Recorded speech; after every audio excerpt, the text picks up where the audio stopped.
Good morning. I call this hearing to order. And today's hearing is an opportunity to review the Corps' implementation of the most recently passed congressional authorized WRDA, enacted 2014 and 2016 and 2018. This hearing will also begin to identify future needs to inform the development of a new WRDA 2020. Let me begin by asking unanimous consent that the committee members not on the subcommittee be permitted to sit with the committee subcommittee at today's hearing and ask questions. Without objection, so ordered.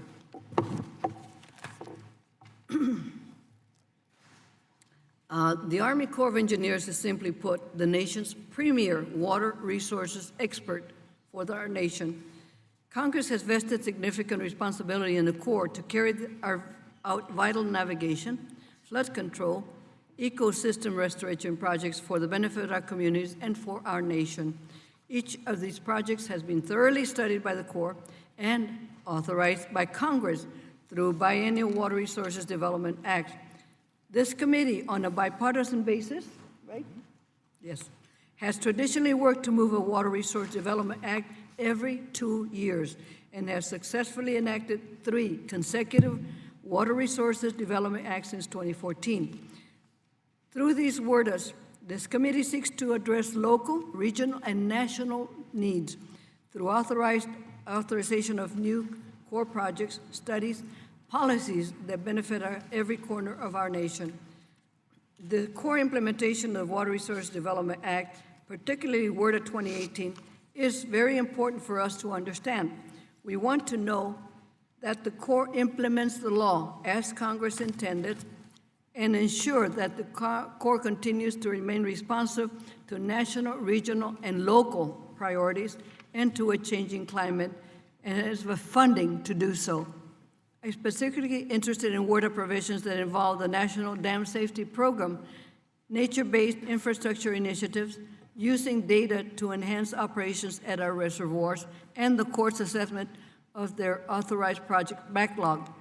For my district in California, I am very keenly interested in 2 million people that are bank on the dam in ensuring that this vital dam safety work at Whittier Narrows is completed expeditiously after more than 12, 14 years, something like that, as well as ensuring the Corps has the tools and funding it needs to ensure a reliable source of water for the drought-prone areas in the West. Staying on the 2-year schedule for enacting the next new WRDA is critical to water infrastructure to the nation, and today's hearing starts the process for the development of a 2020 WRDA. But Congress is only half the equation. We must have a partner in the Corps and this administration in requesting funding for the congressionally authorized projects and studies. When the administration includes the words "no new start" in a budget request, that means no new infrastructure. Secretary James, General Spellman, thank you for being here today. I'd like to thank the very much in all of the South Pacific region. I thank them very much for their work and partnership through the years, and I'd like to welcome our stakeholder panel for their participation in today's hearing. I look forward to working with all of you in the development of the next WRDA 2020 in your testimony and your testimony. And at this time, I'm pleased to yield my colleague, the ranking member of the subcommittee, Mr. Westerman, for any thoughts he may have. Thank you, Chairwoman Napolitano, and in a bipartisan manner, I would associate myself with your comments. Very, very good remarks there. Thank you for holding this important hearing, and thank you to our witnesses for being here today to discuss the important work that the Corps of Engineers does. I'm proud to be able to work on this committee that has been able to pass 3 major transformational WRDA laws in the last 3 Congresses that are there to improve our nation's water resources infrastructure. With this tremendous accomplishment, I want to urge the Corps to expeditiously implement some of the great reforms from these 3 laws. As we look forward to future water resources legislation, one issue that cannot be overlooked is the flooding that has occurred across the nation. While the Arkansas River, back in my home state and my district, was swollen to historic levels, flooding homes, breaching levees, and devastating farmland, Arkansas is by no means alone in these experiences. Our neighbors in Oklahoma, Mississippi, Missouri, Louisiana, Kansas, Iowa, and beyond have all been affected by heavy rains this year. Unprecedented flooding such as this should serve as a catalyst for us to re-examine infrastructure to ensure it is updated and capable of protecting life and property. These disasters beg an important question. What can Congress do to prevent future flooding? Or more importantly, how can we improve infrastructure within our states to reduce the risk of dam and levee breaches? In Arkansas alone, we've seen an estimated $23 million per day in economic loss along the Arkansas River as barges and boats can no longer navigate our inland waterways. Much of this waterborne commerce is dependent on infrastructure that was initially constructed in the 1960s and 70s and is quickly approaching the end of its shelf life. So as the flooded waters recede across the nation, it is important for this committee to continue its bipartisan commitment to work and pass critical water resources legislation. We can't afford another year of flooded homes and washed out farmlands. This is a sight that none of us want to see, and the American people deserve better than this. I look forward to hearing about the Corps' implementation of the recent WRDAs and hearing constructive ideas from our witnesses across both panels in addressing our future water resources infrastructure needs. I yield back. Thank you, Mr. Westerman, for your statement. I now recognize Mr. Facio, the chairman of the full committee.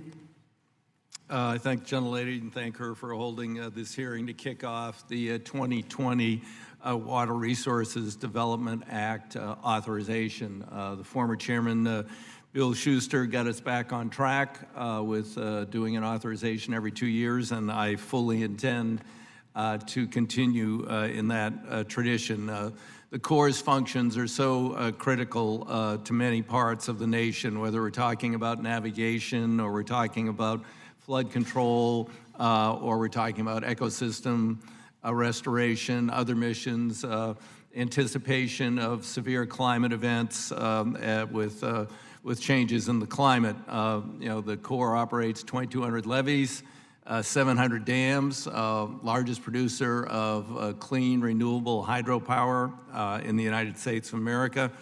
Many of its functions are critical and benefit us every day.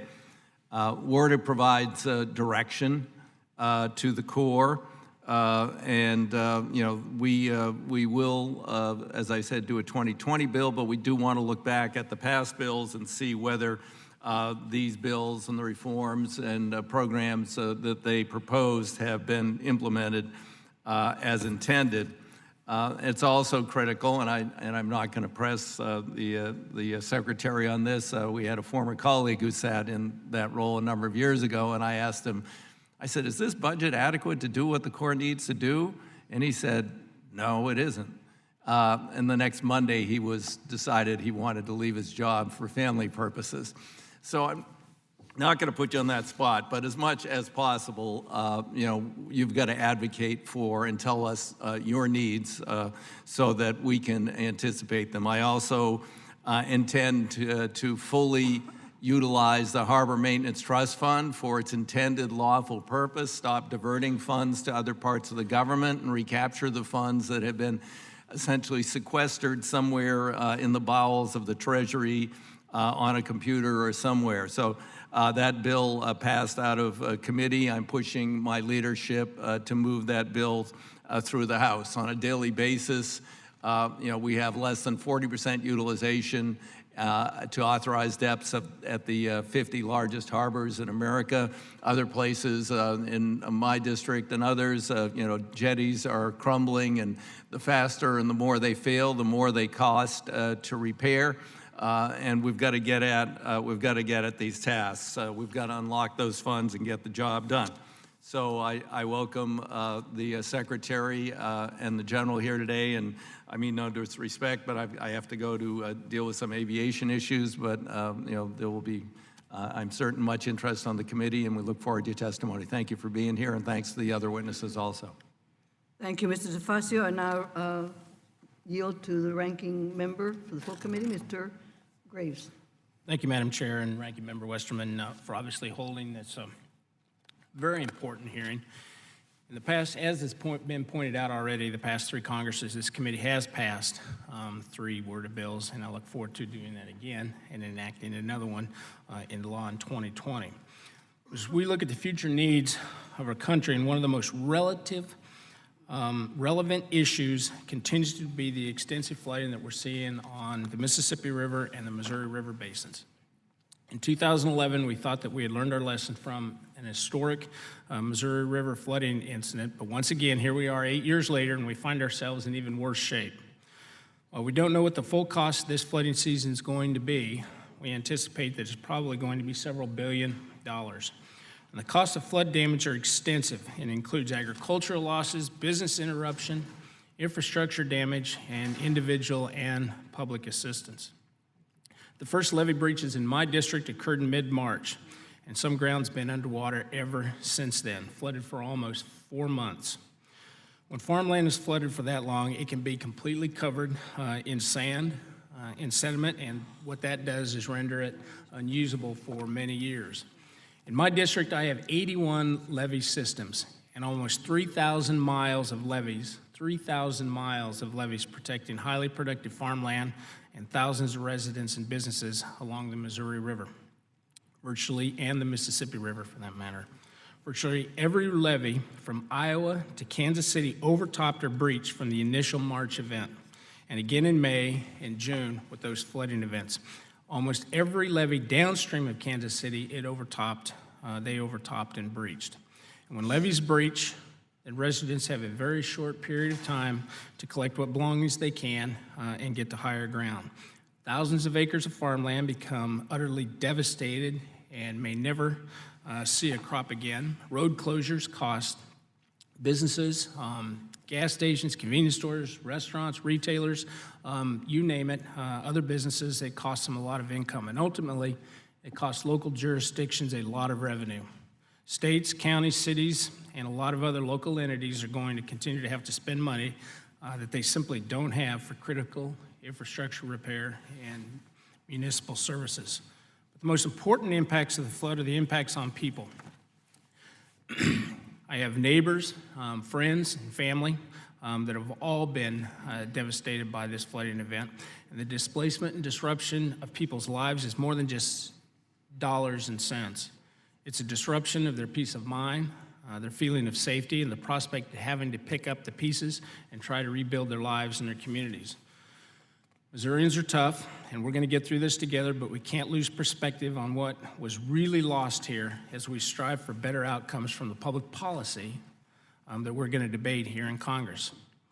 It's very important that we hear from our witnesses today about the devastation that this flood has caused, but it's just as important to hear what we think the future needs to be when it comes to managing the upper Mississippi and Missouri rivers. And I believe personally that we're asking the Corps of Engineers to balance too many priorities. That when life, liberty, or life, property, and safety are at stake, then flood control has to be the #1 priority.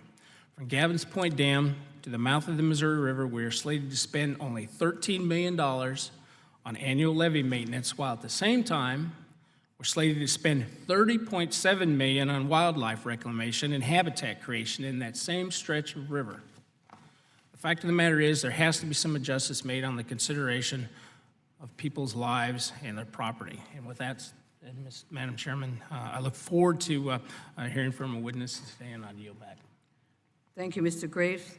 I now ask unanimous consent that the letters from the Florida Ports Council and the National Marine Manufacturers Association be included in the record in support of Order 2020. Now we will proceed to hear from the witnesses who will testify, and thank all of you for being here, both of you. For panel 1, we have the Honorable R.D. James, Assistant Secretary of Army, Civil Works, and we welcome you. Hello. Major General Scott A. Spellman, Deputy Commanding General for Civil and Emergency Operations, United States Army Corps of Engineers. Welcome to both of you.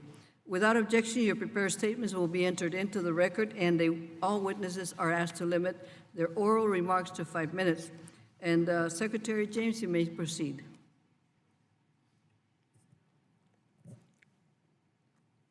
Thank you, Chairwoman Napolitano, Ranking Member Westerman, and all distinguished members of this committee. Thank you for the opportunity to be here today. I've been the Assistant Secretary of the Army for Civil Works for 15 months, and my goals today are the same as they were when I started. Focus on outcomes, expedite the process, and move dirt, making the best use of all available funds. Since last year, I've had the pleasure to meet with many of you to discuss your views on the Army Civil Works program. Your input is appreciated, and I remain committed to working with each of you. The fiscal year 2020 budget provides $4.8 billion for the Corps, focusing on investments that will yield high economic and environmental returns or addresses a significant risk to public safety. This budget relies on a foundation of strong relationships between the Corps and local communities. It allows us to work together to help manage, develop, restore, and protect their water resources and infrastructure. The budget focuses on the three main mission areas of the Corps of Engineers: flood control, commercial navigation, and aquatic ecosystem restoration. The fiscal year 20 budget supports a core program that has a diverse set of tools and approaches to working with local communities, whether this means funding projects with our cost-sharing partners, providing planning assistance and technical expertise, or participating in the national and international conversations on how to best address our future water resource challenges. The budget helps improve our efforts on resiliency and sustainability. The budget also funds 2 new innovative programs in the construction account. One of them is the 1043 program. It's budgeted for $150 million, and that's where the Corps could transfer appropriated funds to a sponsor who decide to construct a project on their own. There's another one, the Innovative Funding Partnership Program, also funded at $150 million, to be used in conjunction with funds voluntarily provided by non-federal interest in excess of the non-federal cost share to accelerate completion of construction of specifically authorized projects. In addition, the budget proposed to extend the authorization for Section 1033 of Order 14 as amended, which under current law expired on June the 10th of this year. Since the enactment of the Water Resources Act of 18, the Chief of Engineers has issued a report with recommendations on 15 proposed water resource projects. I provided a detailed list of all those projects in my official statement that I've submitted to this committee. Since receiving my appointment to ASACW, I focused on how the Corps executes all available funds. This involves identifying needed investments and ensuring that we complete execution in a more cost-effective and efficient way. This approach will ensure better return on the taxpayers' investment and better the lives of Americans.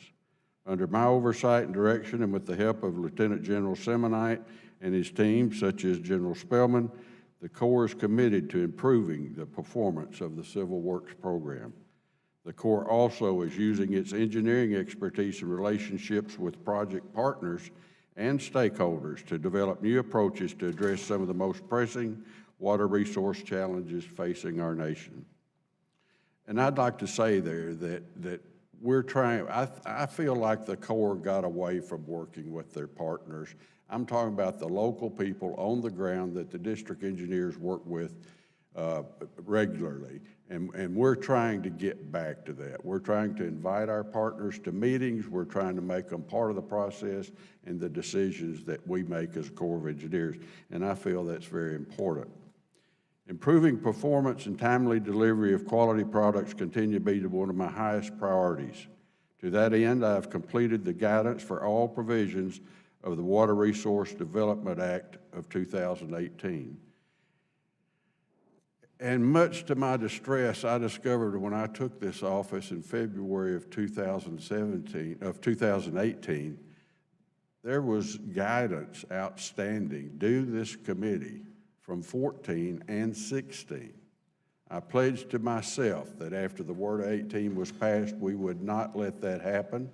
I instructed my team to have all guidance out by April the 15th, and we did that with the exception of 2, but I'm proud to tell you today that all of our guidance has been submitted to the committee. I'm committed to ensuring that the United States Army Corps of Engineers continues to do what it does better than any other organization in the world: identify the best ways to manage, design, construct, restore, and protect water resources and its infrastructure. My goal is to achieve the highest economic, environmental, and public safety return for the nation, which will benefit all our citizens. Thank you for inviting me here today, and I look forward to taking any of your questions. Thank you, Mr. Secretary. Major General Spellman, you are recognized. Good morning, Madam Chairwoman, members of the committee. Thank you for the opportunity to speak with you today about the implementation of recent Water Resource Development Acts, execution of the Corps' Civil Works Program, and our ongoing flood fights across the nation. Again, my name is Major General Scott Spellman. I'm the Corps' Deputy Commanding General for Civil Works and Emergency Operations. I would like to first acknowledge the widespread devastation and serious impacts this year's flooding is creating for many people across the country. The Assistant Secretary and I have witnessed these impacts firsthand during our many visits to the field. Throughout, our Corps personnel have been working tirelessly to help mitigate the effects of these events by providing assistance to states and local communities. This year's flood season continues to challenge many federal and state agencies as well as many local governments. At our highest point, we had over 400 river gauges indicating flood stage across the country and over 183 reported ice jams in our nation's rivers. In the Ohio River Valley, this past fall and winter were the wettest on record in the past 124 years, and we have seen record reservoir levels in our Cumberland River projects. Our personnel in this region have been in the flood fight for over 200 days and counting. Our Mississippi Valley Division has been in the flood fighting on the Mississippi River for the past 260 days and will continue at least for the next several weeks. For the first time in its 88-year history, we opened the Bonnet Carry Spillway twice in one season, which has now been operating for 106 days. Within the Mississippi Yazoo backwater delta, record water levels have impacted thousands of acres of agricultural land as well as many communities. Upstream of St. Louis, the Mississippi reached its second highest stage ever recorded.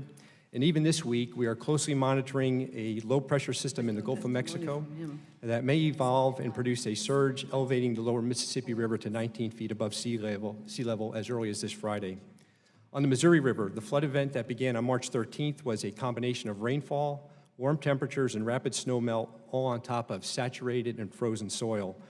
This condition covered a large area, including central and western Nebraska, southeastern South Dakota, western Iowa, and portions of northern Missouri and Kansas. The ensuing runoff drained into uncontrolled tributaries that were already subject to ice jam conditions, as I mentioned.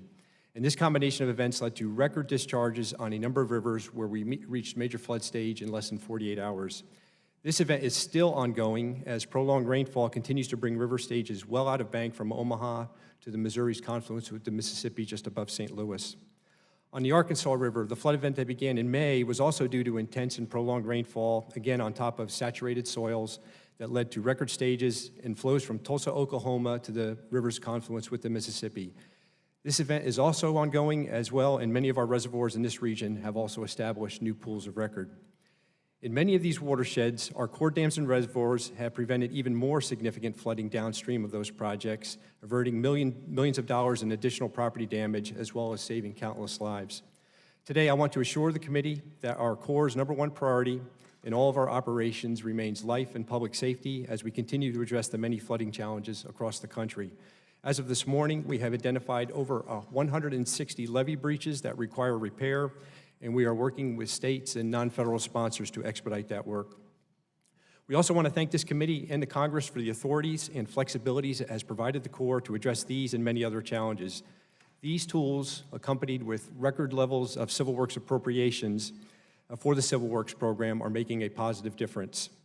You may have heard our Chief of Engineers speak to the ongoing efforts to revolutionize the way we do business as an enterprise.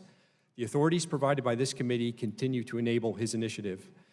We are working to modernize the traditional delivery of the Civil Works program by utilizing innovative tools to accelerate project delivery, exploring alternative financing approaches, and streamlining our internal processes to improve permitting and regulatory actions. I look forward to highlighting these improvements to our project delivery during our session today and welcome any questions that you may have. Thank you. Thank you, General Spellman and Secretary James, for your testimony. We will now recognize individual members for up to 5 minutes each for questions. And I will start with the questions to both of you. In many parts of the country, we are experiencing more extreme weather events. The Midwest is flooring, and outside the Sea of the West has been in extreme drought other than for a little bit of water.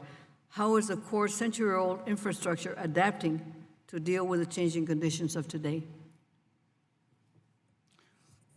Ma'am, we're taking that very seriously in all that we're trying to do. We've initiated several different databases, and we're working with other agencies like the USGS, the monitoring. This past budget, I entered $3 million for gauges in the upper Mississippi River system, looking at snowpack and plains pack in that system. I intend to try to do the same thing in other systems as well as California. But we're not standing by idly and building as usual. We're trying to keep an eye to the future and build in a way that what we do build will serve us all for years to come. Well, with recent seismic events, were there any problems that you encountered that you were going to have to look at for all dams? Which events, ma'am? The earthquake in California. Oh, my goodness. I can't say that I'm an earthquake expert. I do say that anything we build in the future, and I'm not sure that we haven't done it in the past, but in the future, as far as infrastructure from the Corps of Engineers, will be built for seismic resistance. Even though I live on the New Madrid earthquake fault, I'm still not an expert on earthquakes. So ma'am, if I could just add, we've had our structural, our geotechs, our engineers out on the 3 dams that are closest to the most recent earthquakes in California, the Isabella Dam, the Success Dam, and the Terminus Dam, and we've had no significant issues to report. Can you talk about the core role in the forecast, inform Reservoir, the FIRO operations in helping the core project adapt to meet current and future needs for the communities we serve? Yes, ma'am. So I'll start. Our intent is to continue our partnership with the state and local entities as well as academia as we advance this pilot. This pilot began in 2014, and we will wrap it up this year. We're frankly excited about the early results. We had an atmospheric river, as you recall, ma'am, back in February, and we were able to use some of the data and advanced monitoring technology to actually make reservoir decisions long before this water hit the ground. So we'll wrap up that report here this year, and we'll look for opportunities where else in the nation that this technology may apply. How soon can we expect the ability of the Corps to work this program into other type? Yes, ma'am. So the technology that I had a chance to briefly talk with you before the hearing, the technology that we're talking about is very good for these type of conditions that we're talking about on the West Coast. We are not certain yet scientifically that the same technology will apply to some of the weather patterns that we saw this year, say over Arkansas or Oklahoma or the upper Midwest. We have more work to do. Thank you. Secretary James, your testimony highlights a provision that reserves $150 million for projects where the non-federal sponsor is willing to contribute more and jump the line. How does this innovative partnership help small, rural, and disadvantaged communities partner with the Corps?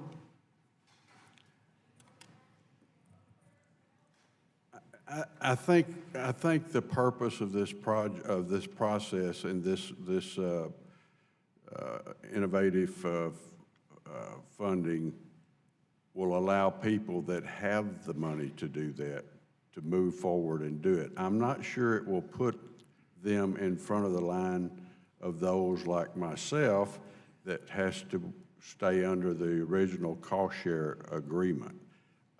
That's not what it's intended for. I don't think it will work that way. I'm still working with the administration right now to get better handle on how they want this program to work. When you read it, it doesn't look too good, like if you've got the money, put your money up and you can move out. But I'm not sure. I don't think that's what they intend for us to do, but I'm working on finding out. Well, would we be sure that the small communities are not disadvantaged? Yes, absolutely. That's one of my concerns, not with this particular proposal by the administration. That doesn't concern me too much, but overall, I am concerned about the areas of this country that don't have the money to put up for infrastructure and for protection. I do not want to leave those people out. They deserve. You should not. We should not leave them out. No, ma'am. Thank you, sir. Mr. Westerman. Thank you, Chairwoman. Secretary James and General Spellman, thank you not only for your testimony today, but for the job you do in your service to our country in an area that's extremely important when we talk about safety and the economy and the environment and all those things. And as I've mentioned earlier in my testimony, we did see unprecedented flooding on the Arkansas River this year. To put it in perspective, the river typically flows around 40,000 cubic feet per second. When it gets to 80,000 cubic feet, you really don't want to be on a small boat in the river or maybe even on the river at all. But we were seeing flow rates of 500 to 600,000 cubic feet per second, just an enormous amount of water coming down the river. I was with the governor and others from our congressional delegation on the bridge in Fort Smith. They're on the Arkansas-Oklahoma line, and really was, with all the flooding, the intensity of it, as an engineer, I was pretty impressed with the way that infrastructure held up. And we saw in the magnitude of 1,000 homes flooded. We saw a lot of farmland flooded, but we saw relatively few levee failures, and the infrastructure held up better than I think anyone expected for the condition it was in. General Owens and others there worked well with our state. But in the aftermath of that, at the end of June, Governor Hutchinson ordered a review of Arkansas's levees and created a task force to study and analyze the condition of our levees. And Secretary James, I know you mentioned it's one of your objectives to work closer with the local officials, and that's statewide and in the districts as well. But how is the Corps working with Arkansas and other states who've seen their levee systems damaged to conduct a comprehensive assessment of the levee system? I'll let General Spellman talk to that, but I can tell you right now we aren't able to do a lot because the water hasn't fallen enough for us to get in there and get the soil probings and all we need to see what needs to happen. I can assure you one thing that will happen without any technology or scientific data. When these waters go down in all of these systems, we're going to have major levee slides that are going to have to be prepared before the next flood season. Anytime we have water as high as it's been for as long as it's been, then when the water goes down, geotechnically something happens to that soil and it slides off on the river side of that levee. And that hasn't been reported to you yet at all, but it will be coming because it will happen. I'll let General talk to you, sir, just a moment about how we're moving out so far. Yes, sir. We have to do this hand in hand with local sponsors, non-federal sponsors who actually own and operate these levees, whether federal levees or non-federal levees, inside the rehabilitation program, so we can, at the appropriate time, get the right designs done and move the money to get these repairs done as expeditiously as possible. So I would just tell you today we have $1.9 billion in known damages on our nation's levee systems. That's primarily in the reach from Omaha down to Kansas City, where the water has fallen enough for us to do the detailed assessments. But from St. Louis, sir, all the way down to New Orleans, and then certainly in your region, we've got to get this water down so we can do the detailed work and come back to the Secretary and the Chief with our requirements. But you are all hands on deck working with the state and local officials? Yes, sir. Not just in Arkansas, but in other areas as well? Everywhere, sir. All right. So last word, I worked with Mr. Gerrymandy to pass a clean reauthorization of the National Levee Safety Initiative to extend its authorization to 2023. Given the severity of flooding and the impacts to our nation's levees just these past few months, it is essential for the Corps to develop more efficient methods to inspect and collect and maintain data in the National Levee Database. I understand you're testing some pilot programs. I'm out of time, but I hope that somewhere you'll be able to talk about innovations in the levee programs. Yes, sir, and we'd welcome the opportunity to come see you one-on-one and walk you through where we are and where we're going with that program. I yield back, Madam Chair. Thank you, Mr. What's your name? Mr. Westerman. Mr. Grace, you're recognized. Going to my side. Mercastle Powell, you're recognized. Thank you, Madam Chair. Thank you and good morning. First, I want to thank the Army Corps for accepting my invitation to come down to South Florida, to Monroe County, for that public meeting to understand the effects of the Lake Okeechobee and how you regulate that lake and how that affects the livelihood in South Florida. So thank you for that. And as you know, the Everglades is such an important and critical component of water quality and for the livelihood of Floridians. The success of restoring the Everglades is really going to rely on partnerships and collaborations between state and federal agencies, including the Army Corps. And central to this management is the inflow that comes into Lake Okeechobee, but also managing the discharges from the lake. I find it completely unacceptable that the lake has released contaminated water after Congress has appropriated hundreds of millions of dollars for Everglades restoration in the past 19 years, and that the communities living in the east and west of Lake Okeechobee have received high levels of green-blue algae that have killed fish, that has sent children to the hospitals.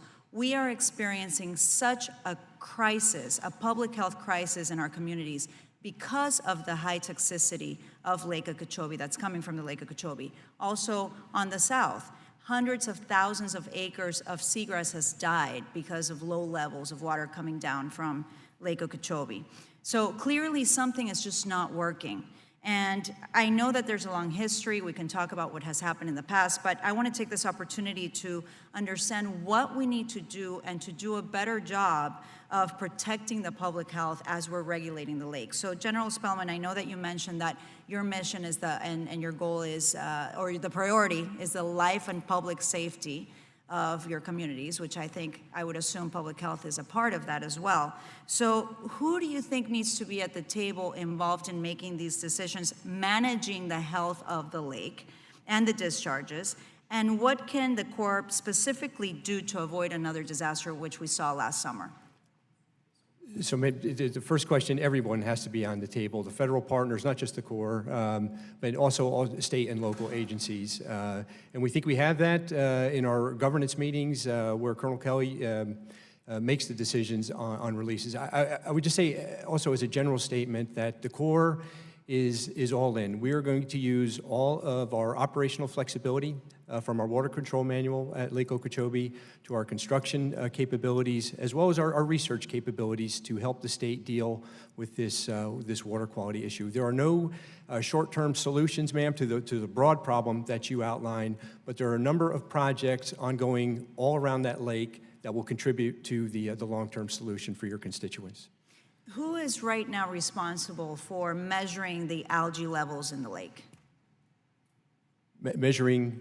The levels of toxicity in the lake? Yes, ma'am. So I think that's probably the Florida Department of Health, possibly the Center for Disease Control, folks in the medical community that deal with water quality. And are you in close communication with these departments? Yes.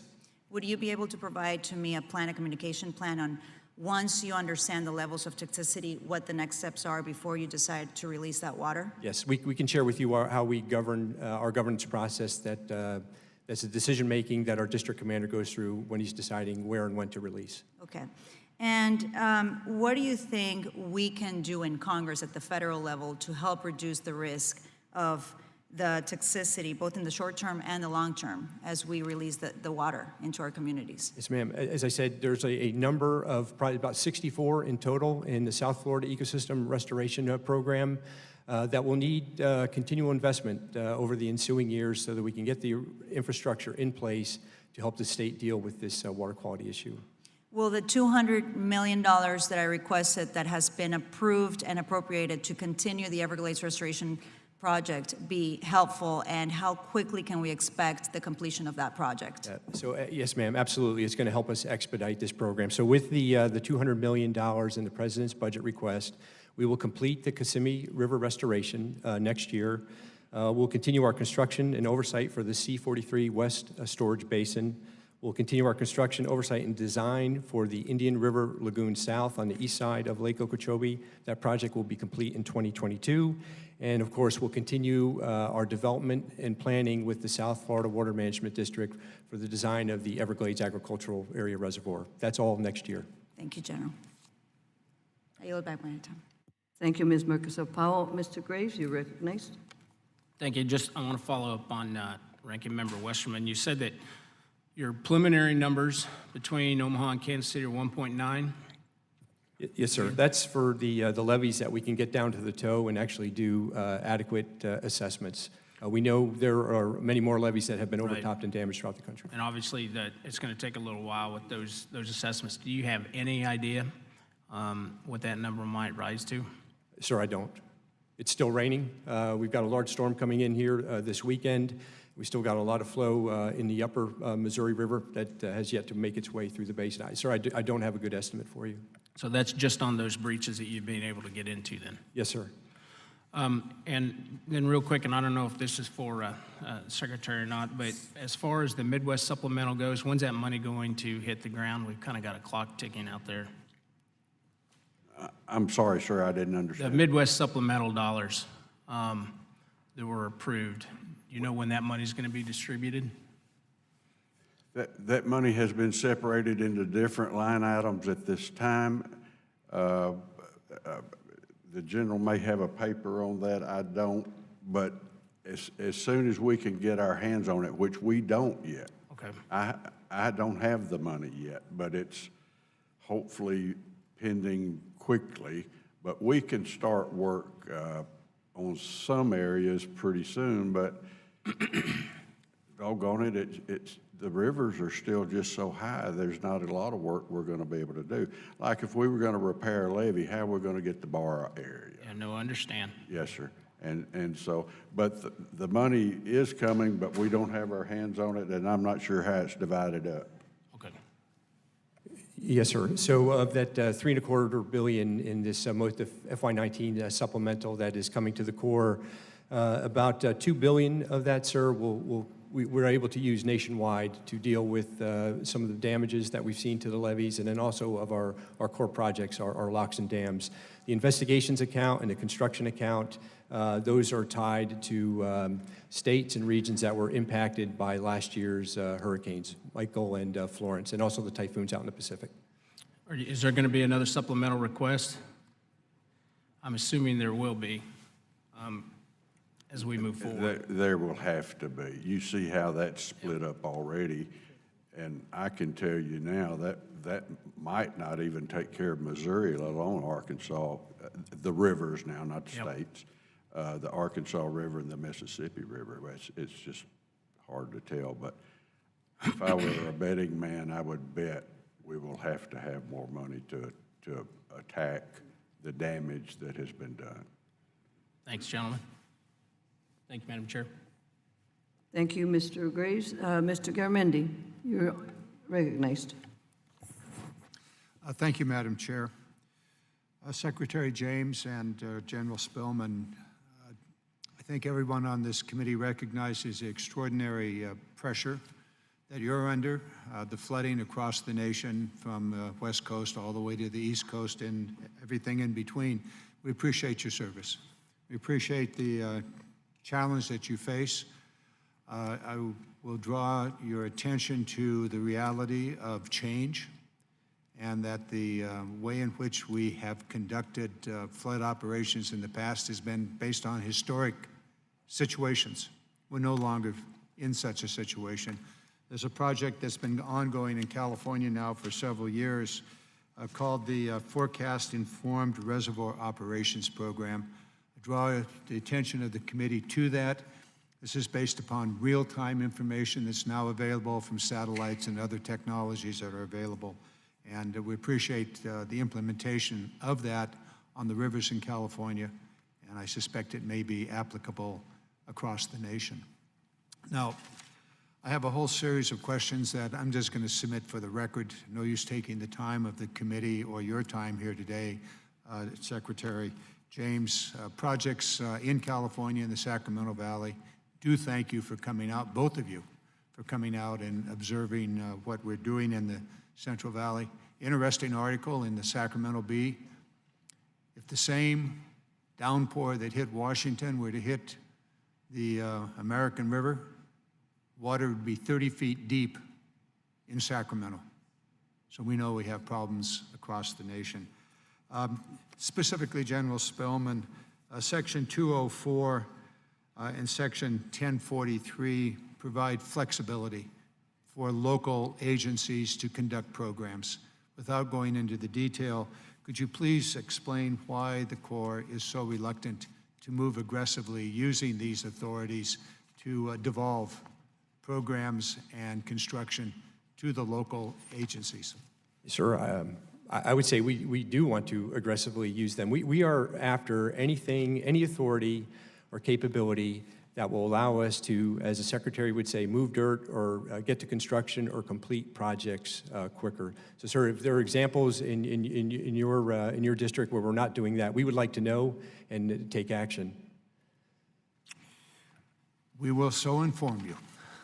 There has been a reluctance to move forward aggressively using these programs, and if that were to happen, projects would be completed quicker, possibly sooner. I can give you one specific example on the Feather River, where the Corps did not allow the local agency to undertake the project. Would have saved significant money. Probably an issue for the rest of the nation as you deal with the flooding that's occurring in the Midwest. I'll leave it at that. I do draw the attention of the committee to the reality of change and the necessity for the flood operations to reflect the new reality and to use information that is now available from multiple areas, satellites to other technologies. With that, I yield back. Thank you, Mr. Garamendi. Mr. Graves, you're recognized. Thank you, Madam Chair. Secretary James, General Spillman, I want to thank you very much for being here today, and thank you for your testimony. I think you're familiar with the watershed, the Mississippi River watershed. Certainly, Secretary James, you spent a good bit of time working on that in your career. Right now, we're facing a scenario, as you heard other members talk about, how in Baton Rouge, in my hometown, we are seeing 1.3 million cubic feet of water pass per second through that river system, one of the largest watersheds in the world.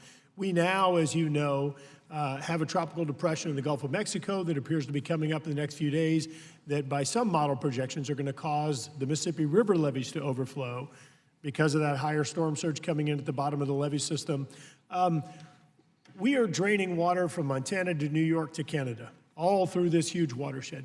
What do you say to the folks in Louisiana? What do you say to them that we are draining water from all these other states? As you know, the inputs into that river system are minimal from Louisiana. And because of this huge amount of water that's coming from them, coming from all these other states. End of the drain. And now the storm surge is going to cause overtopping. It's not our water overtopping, it's everybody else's water overtopping. It's going to, we've seen impacts to our fisheries, our commercial fisheries, and our recreational fisheries as a result of the Bonacari spillway. As General, as you mentioned in your testimony, normally opened once every 10 years since the 1930s when it was built. We've opened it 4 times in the past 4 years. As you mentioned, the first time in history, twice this year, twice in 1 year. What do you say to people down there when we're experiencing the flooding because of what's happening in the upper basin? Well, if it wasn't so serious and if I didn't think it would be taken the wrong way, I'd say you better move. But it is serious. And there is so much industry and economic return to this nation from Baton Rouge to New Orleans, and also over in the Atchafalaya and some of the other estuaries down there, that we can't say you better move. That would be very silly. So what we've got to do is start addressing the problems based on, like Mr. Geramendi said, on what we know now, not what we knew in the 30s, the 40s, and the 50s. And Mr. Secretary, we're giving y'all an opportunity to do that. In the WRDA bill that became law last year, we included a provision on low river control structure looking at how to do a better job managing the water on Atchafalaya Red, the Mississippi River system, and better utilize old river control structure. As I understand, you're looking at a 3-year study. I just don't think we have 3 years. You've heard the urgency from Ranking Member Graves and others about, Ranking Member Westerman as well, about this issue. I don't think we have that kind of time, and I want to urge you to move quickly. And you're right, we can't move. We're one of the top energy producing states in the nation, top commercial fisheries producing state in the nation, 5 of the top 15 ports in the nation. You can't replicate this capacity elsewhere. I want to pivot and go off what Congressman Garamendi, and I know Congressman Rauda, who was here, has concerns about this as well. You mentioned it in your testimony, 1043. The Corps of Engineers has a $100 billion backlog in authorized projects, $100 billion. One of the ways we can help to speed up the implementation of these projects and help to break down this backlog is to use Section 1043, which provides for local sponsors, state and local sponsors, to carry the projects out. This became law in 2014. The guidance was just issued in June, nearly 4 years later. And so I think that I actually want to follow on Congressman Garamendi's comments. It does appear that maybe the urgency is not there. And then, as you know, in 2018 WRDA bill, Congress extended it. The implementation guidance, we did extend it. There is one technical issue in the extension that I think has become a problem. But if there's a desire on the part of the administration to continue this and to utilize this as a tool to address this backlog and deepening rivers and improving flood protection, ecological restoration, and other core functions, we need to figure out how to get to yes, not how to get to no. Can you talk a little bit about how we're going to move forward on 1043 and what some of your experiences are with McCook Reservoir in Harris County using 1043 to implement? The experience so far is very good. We have not had any problems. Now, McCook was done a little differently because it was a new venture. The way we did that, we won't be doing again, I don't think. But as far as Harris County, they're tickled to death with it. It's letting them do what they needed to do on those reservoirs down there. It's a good tool for the people that can afford it. There's no doubt. Mr. Secretary, the 140-page guidance that y'all issued in June basically says that y'all just acknowledge that it basically is going to be useless at this point because the program expired, yet we did extend it in WRDA 18. I just want to ask you if y'all could go back, work with your attorneys, figure out how to get to yes, not to no, because this is going to be an important tool for us to utilize moving forward. Yield back. Thank you, Mr. Graves. Ms. Finkenauer. Well, thank you, Assistant Secretary James, and also Major General Spellman. It's great to have you guys here with us today. So I represent Iowa's 1st Congressional District, right there on the Mississippi. So I have actually quite a few questions, and if in the interest of time, if you can keep it brief, that would be great. First, when I met with Colonel Sadinger from Rock Island back in March, He told me the Cedar Rapids Eastern Floodwall project has been fully funded and construction will start this October. Obviously, great news for a community that was devastated by flooding back in 2008 and desperately needs that flood wall done. I was just wondering if we could get an update from you on the timeline for this project and if there are any remaining hurdles to getting that job done. No, ma'am, no hurdles that I am familiar with. This year, we've already issued 3 architect-engineer task orders to commence the design, and as you've mentioned, we'll issue the first 2 construction contracts by the end of the fiscal year. Great, thank you so much. And next, I want to ask about the Navigation Ecosystem Sustainability Program, obviously NESP. This program is obviously critical for farmers and other shippers in my state who use the Mississippi to move their products. Congress authorized this project over a decade ago, but it keeps getting pushed back. So we know there's a backlog of waterways projects, but this year the president has requested a 31% cut to the Corps. To be clear, the Mississippi River is our competitive edge, especially at a time when our farmers are getting hit on all sides due to flooding, but then also because of the trade war. And this is a time where we need to be investing more in our waterways and our infrastructure, not less. Can you help me understand, Secretary James, why the backlog of these projects, including NESP, has been underfunded and why NESP hasn't moved forward more quickly? I've been familiar with NESP in my prior life as a member of the Mississippi River Commission. In that life, I really felt like we handled that wrong.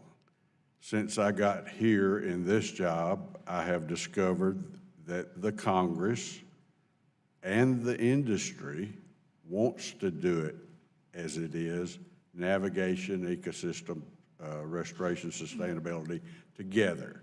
Okay. And all those years, I didn't think that was a good idea. I thought we should have them separated so they could be funded separately. Now, I got here and I found out that's not what the people want, so I don't even talk about that anymore. But let me address backlog just a minute, Madam Chairman. Mr. Graves said $100 billion backlog, and that's what we put out. Mm-hmm. I'm going to be working on that because I don't believe that. I don't believe we've got a $100 billion backlog. We've got projects that have been authorized for years and years and years. I don't consider those backlog. I only consider projects that have been authorized and appropriated at least $1.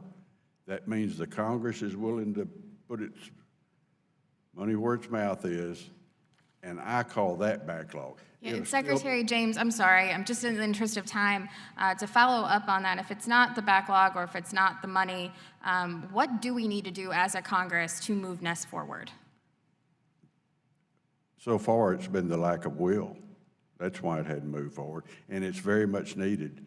Those locks and dams in the upper Mississippi River are falling apart. They are, and I mean, it's authorized over a decade ago, and so I know this is, your oversight on this as well, and we've got to make sure that we're doing this, and we're happy to work with you any way we can to make sure that these projects move forward. They are desperately needed, and thank you for your time as well. And lastly, I do want to follow up as well just about flooding in general. As you know, Iowa farmers endured months of not being able to move their goods down the Mississippi because of the prolonged flooding. This is only going to get worse. These so-called 500-year floods are now happening every 5 years now. Major General Spellman, is the Corps ready to manage the flooding in the Mississippi River, particularly given the need to balance the Corps' other function like navigation and recreation? If we were to redesign how the Army Corps of Engineers manages the Mississippi River watershed, what do you think needs to change or actually work differently so you can more effectively control for flooding? Yes, ma'am. So after we get through this next flood fight, every year we will conduct an after-action review after we get through this event to see what are the opportunities where we can further improve our operations up and down the basin. Would it be helpful to have some research on that? And okay, great. Thank you so much, and thank you both for your time today. This is obviously very important, and look forward to continuing these conversations. Thank you. Thank you, Ms. Finkenauer. Mr. Weber, you're recognized. Thank you, ma'am. I appreciate the opportunity. I'm from the Texas Gulf Coast. As Secretary James knows, Hurricane Ike in 2008 hit, Hurricane Harvey a couple of years ago, and my 3 coastal counties were ground zero for Harvey flooding. The implications are just absolutely astounding. And Secretary James, I was glad to hear you say in your earlier comments that you feel like you've identified at least, and feel like it needs some fixing, obviously, that the Corps has gotten away from working with local partners. You also said that that improving performance was one of your highest priorities, and that's good news. The Texas Gulf Coast, one of my good colleagues, friends down there, Sally Baco from Galveston, keeps me reminded on how important this is, because we actually, she's got a sheet for us, and I want to make sure that y'all are following the study that's being done about coastal barrier protection. Some call it the Ike Dike. And this affects not just our district, but all across the country, and there's a whole lot of reasons for that. But just a little history. The WERDA of 2007 actually authorized the Army Corps to develop a coastal Texas ecosystem protection and restoration plan to determine the feasibility of carrying out projects for flood damage reduction, hurricane and storm damage reduction, and ecosystem restoration in the coastal areas of Texas. And like my friend from Louisiana, Mr. Graves, said, things just aren't happening enough. A couple of facts that I think my colleagues would be interested in, and in Texas, in our country, in terms of energy, the Texas Gulf Coast region produces 27% of the nation's gasoline, 60% of the nation's aviation fuel. So it has national security and national economic ramifications. We have 35% of the nation's natural gas production and 42% of the nation's specialty chemical feedstock. So this is national economic implications, national security implications, not to mention there's 6 million people, families, businesses, jobs along the Gulf Coast that need protecting. It's not a matter of if we get another hurricane, it is when. To the General's comment about, I think he said, the depression out in the Gulf you're seeing now, it's just a matter of time that's going to happen. There's some studies being done about the implications of the Coastal Barrier Protection Plan as needed along the Texas Gulf Coast, and it starts at the Louisiana border and goes really all the way down the coast, but mainly in the area of the Gulf Coast that does all of the fuel production. Are y'all mindful of that study, Secretary James? The Army Corps is coming out with some very common stuff, what they call, current stuff called the Tentatively Selective Plan, TSP. And I know that Colonel Lars Zetterstrom did a fabulous job, but people were a little frustrated about the way information was rolled out and the amount of time it was taken, and quite frankly, the plan that was selected. Is your office monitoring that situation, and are you aware of the ways that they're developing that plan and what they're recommending? I am not, but I will be. Okay. Well, we would love for you to reach out to them and get, I don't know what the right word is, boned up on it so that you know, because it's super, super important to our district. We have 5 ports on the Texas Gulf Coast. Some have 4, but we have 5. We are the 13th largest exporting district in the country out of 435 members of Congress. So it is huge. The Port of Beaumont moves more military personnel and equipment than any other port in the nation. So it is huge for national security, national economic calculations. For example, when Hurricane Ike hit in 2008, I was told that by John Shimkus, even up in Ohio, up in that area, that fuel spiked about 60 cents a gallon. So we want the Army Corps to be paying specific, close attention to that and make sure that that's getting rolled out in a timely fashion and make sure that that's a priority. And we'd appreciate any feedback you can give us on that. General Spellman, are you aware of it? Sir, I am. So I would just say, add to your comments, this is a very large and complicated project. And the fact that we've got some energetic comments from the public and industry back on that draft study is important to us. We take that all into account, and that's just going to make that project even better when it does get to... What was the number of those comments? Sir, I don't know. It's thousands.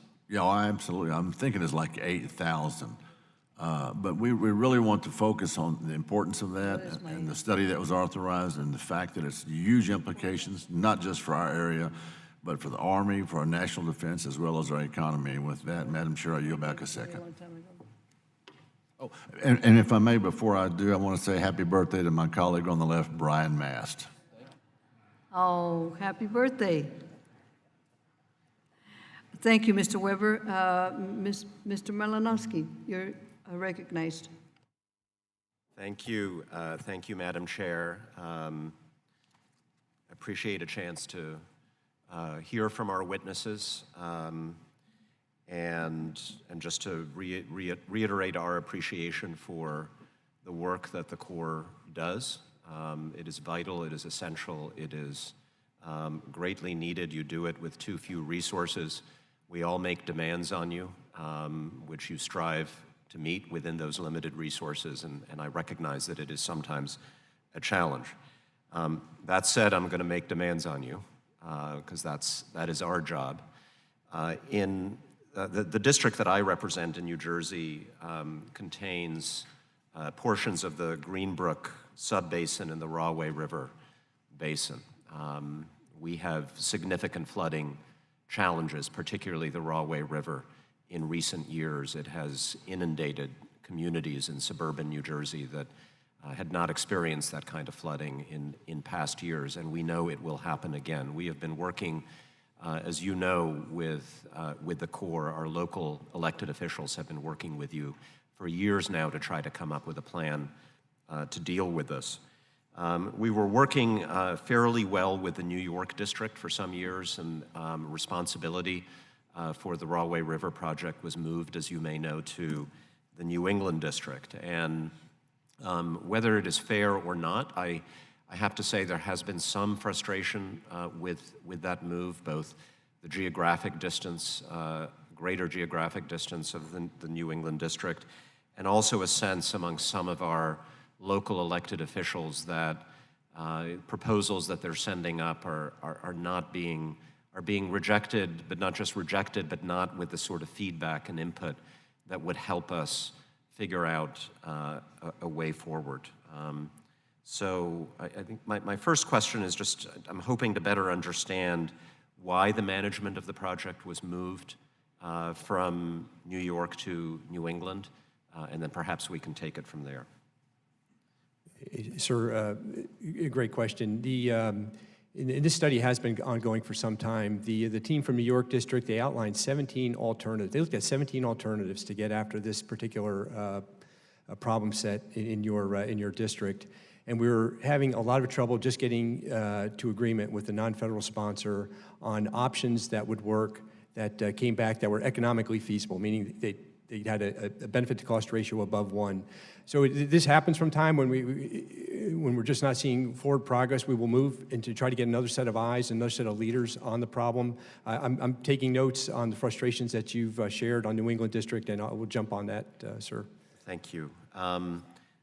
You should expect another proposal from the local sponsors, from the Mayor's Council that has been working on this. And again, I'm not asking for any bending of the rules or special treatment for us. I think we agree that this is something that needs to be dealt with because the flooding will continue to happen. I am asking, I think, for some personal attention from you, and obviously if there's anything that my office can do to help speed this along, to help if there's any communication difficulty, we stand ready to help. It is a huge, huge priority for me and for the people that I represent. So thank you, and let's stay in touch. If I can have your commitment to do that, I will be very, very grateful. Yes, sir. Thank you. With that, I yield back. Thank you, Mr. Malinowski. Mr. Post, you're next. Thank you, Madam Chair. Mr. Secretary, thank you for being here, and also, General, thank you. You can pretty well guess what question I'm going to ask, because you and I have spoken about it several times, and that's the Lynn Small levee that's in my district. Let me tell you what's happening right now so we get it on the record. Dozens of landowners and homeowners can only reach their home by boat, and some of them can't reach their home at all because they can't get through the current at which way the level that it's moving through. 2 state highways and a number of roads in the county are submerged, and some have significant damage. The current at the breach site is so strong, we've had 2 occasions where it has actually sucked barges traveling upstream into the breach. Twice it's happened now, but also then the other day, just this past weekend, the current ripped apart a tow and sending several barges through the breach site. I have a news article describing what happened, and Madam Chair, if I can, I would like to have unanimous consent to enter this into the record. I have been saying for a while that the levee breach is a hazard to navigation. The Lynn Small levee does not qualify because the flood prevention benefits of the levee did not produce a positive BCR. Now, we've worked with you, and we've worked with this committee, we've put things together over the years. Now, I understand it's been going on, not just for this flood case, but it's been going on since after the flood of the holiday flood of 15, and then from 16, it's about 4 or 5 times I've actually spoken in this committee and on the floor showing maps of the danger of the navigational change that may occur there. Now, let me tell you, though, that you know this, that the Corps has spent millions of dollars in riprap under its navigation authority to attempt to stabilize a channel. Let me also explain this. The riprap is gone. It got washed away because unless we make the investment and figure out a way to fix it. So the quick question I have, now we can agree that the navigation threat is no longer just a threat, it's real. We've seen it happen. This is a problem, and we have to fix it.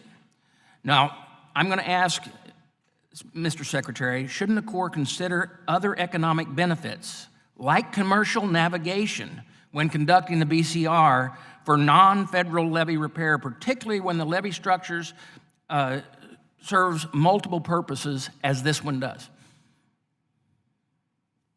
In my opinion, yes, sir. Okay. I'm looking forward to us working together to try to cure and fix this problem. The constituents and the people along the river are becoming, you know it better than anybody. That's where you're from, right? You can look across the river almost at it.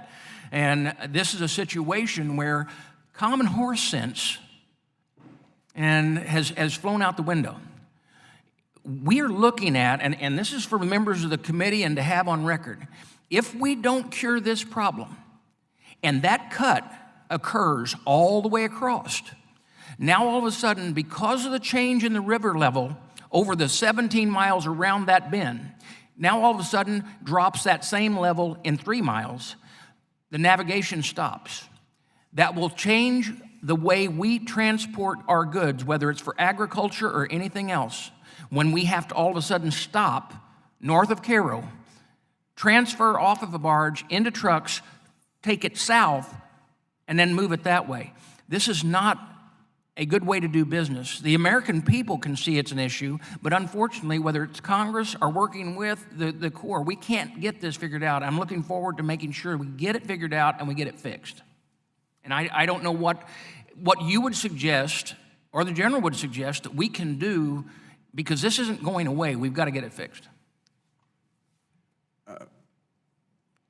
Congressman Bost, I would appreciate it when your schedule allows that I could come see you. Look forward to that. And we'd look into this a little further. I mean, it's been approached so far like a normal levee project, low BCR, blah, blah, blah. I'm not sure we shouldn't look at some of this other information. It truly is a case where this is when people watch what we do here in Congress. They think, you know what? I'm a simple business person and I can figure this out.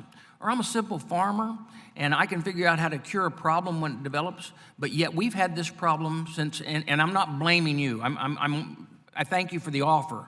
But I want the people of this committee to know and understand we got to start thinking properly and quit looking like the Congress that can't get anything done on issues like this.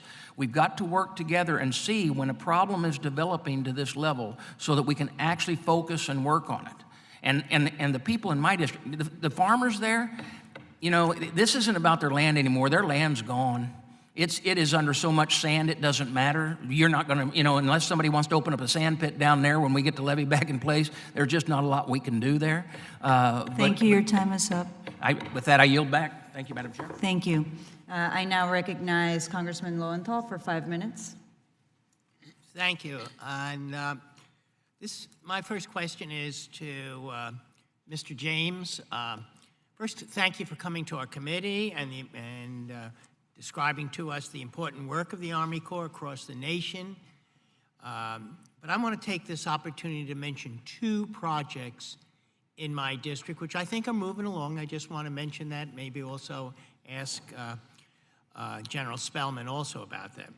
One is an ongoing study for navigation improvements at the Port of Long Beach. I represent the Port of Long Beach. And first I would like to say to Mr. James, it would be wonderful to our port complex, the port complex of Los Angeles and Long Beach, which is the largest container port complex in the Western Hemisphere. 40% of the goods of the nation come in and out of LA Long Beach.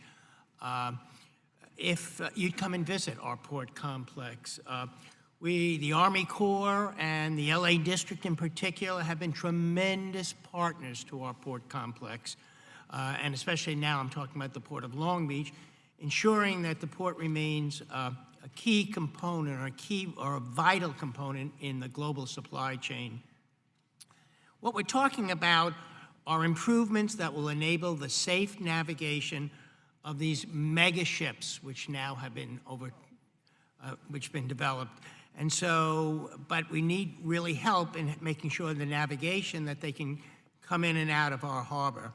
And now, because of the size of the ships, they have to wait until there are tide windows to safely operate. So I just want to alert you to that is moving through the process. In addition, I'm also very proud to represent Orange County, or parts of Orange County, which have experienced substantial population growth in recent decades, and flood control improvements along the Westminster watershed can help to prevent billions of dollars of damage during significant flood events, and they're going to save my constituents millions of dollars of flood insurance premiums. And so I'm hoping that we can have the chief's report signed for that project so we can authorize the needed improvements in the Word of Bill next year. But my question is a little different that I want to ask you. In the past two Word of Bills, Congress has included provisions to encourage the use of natural infrastructure for Army Corps projects, but these project alternatives often face challenges because some of their benefits are difficult to quantify. So the first question is, can you tell me how the Army Corps currently calculates the cost effectiveness of nature-based infrastructure? And has the Corps been working to develop a better evaluation methods for natural infrastructure? Congressman, if it's okay, I'll let General Spellman take that. That's fine. Because I am not cognizant of it. Okay. General Spellman, we're Sir, had a talking great about visit. now looking towards natural kinds of infrastructure. Yes, sir. I had a great visit out to your district here in early January. I had in my previous assignment out in the Northwest, I had the opportunity to implement some natural-based infrastructure in some of our flood control projects, and I do look forward to the opportunity in doing that in other parts of the nation as well. So I would have to have our economists come in, and we're happy to do that, to come see you and walk you through the math on how we calculate the cost effectiveness. With the minute 8 remaining, I'd be challenged to do that in a nutshell here this morning, but we'd be happy to come sit down with you. What I'm saying, though, is that it's sometimes difficult, not because the Army Corps, to measure some of these natural infrastructure cost benefits. And I'm just hoping that the Corps is working on better ways or more effective ways of measuring the impacts of natural infrastructure. Yes, sir. And with that, I yield back. Thank you. I now recognize Congressman Mast from the great state of Florida for 5 minutes. Thank you, Chairwoman. General Spellman, 9 of the last 11 years, in the name of flood control, water has been discharged out of Lake Okeechobee to Florida's east and west coast. This isn't new news to anybody. My question is simple, pointed, but important. Has the Army Corps of Engineers transferred toxic water from Lake Okeechobee to the east through the C-44 Reservoir into the St. Lucie Estuary and the Indian River Lagoon, and to the west through the Caloosahatchee River? Yes, sir. We have conveyed water out the system that has contained cyanobacteria and harmful algae blooms. Yes, sir. And the Corps considers that toxic? Yes, sir. Thank you. I appreciate that acknowledgement. It's important so that we can move forward as we try to accurately weigh the risks and assess what's going on as we try to manage both flood control for those to the south of the Herbert Hoover Dike and human health and human safety impacts to those to the east and west of Florida's Lake Okeechobee as we're going summer after summer trying to work through these long-term infrastructure projects that you have been working on and your predecessors have been working on. So I appreciate that acknowledgement. I do want to submit for the record the considerations by both the Center for Disease Control, the Florida Department of Environmental Protection, and the EPA. If you will take this unanimous. No objection. Thank you. The CDC also notes that microcystins are a potent liver toxin produced by some species of cyanobacteria. Florida Department of Environmental Protection says the mere presence of cyanobacteria blooms warrants the state to issue a warning. The EPA has reported cyanobacteria and their toxins are considered a serious threat to human health, and on May 22, the EPA declared that cyanotoxins above 8 parts per billion posed too great of risk for human contact, and so I appreciate you taking that for the record. I would like to move to simply a thank you, General Spellman. I have in front of me a letter from you to the state of Florida in which you outline, in order to reduce future risk to the public, the Jacksonville District will lower Lake Okeechobee levels as much as possible within the operational band of the Lake Okeechobee regulation schedule prior to the start of the hurricane season 2019. And I am giving you the most sincere, I hope you take this as the most sincere thank you that can be given from each of my constituents and from myself. You are making a real difference in our community with this operational and managerial change. For businesses, for people's health, for people's recreation, you are making a difference. It's not going unnoticed, and we want to thank you for that. And in that, I yield back.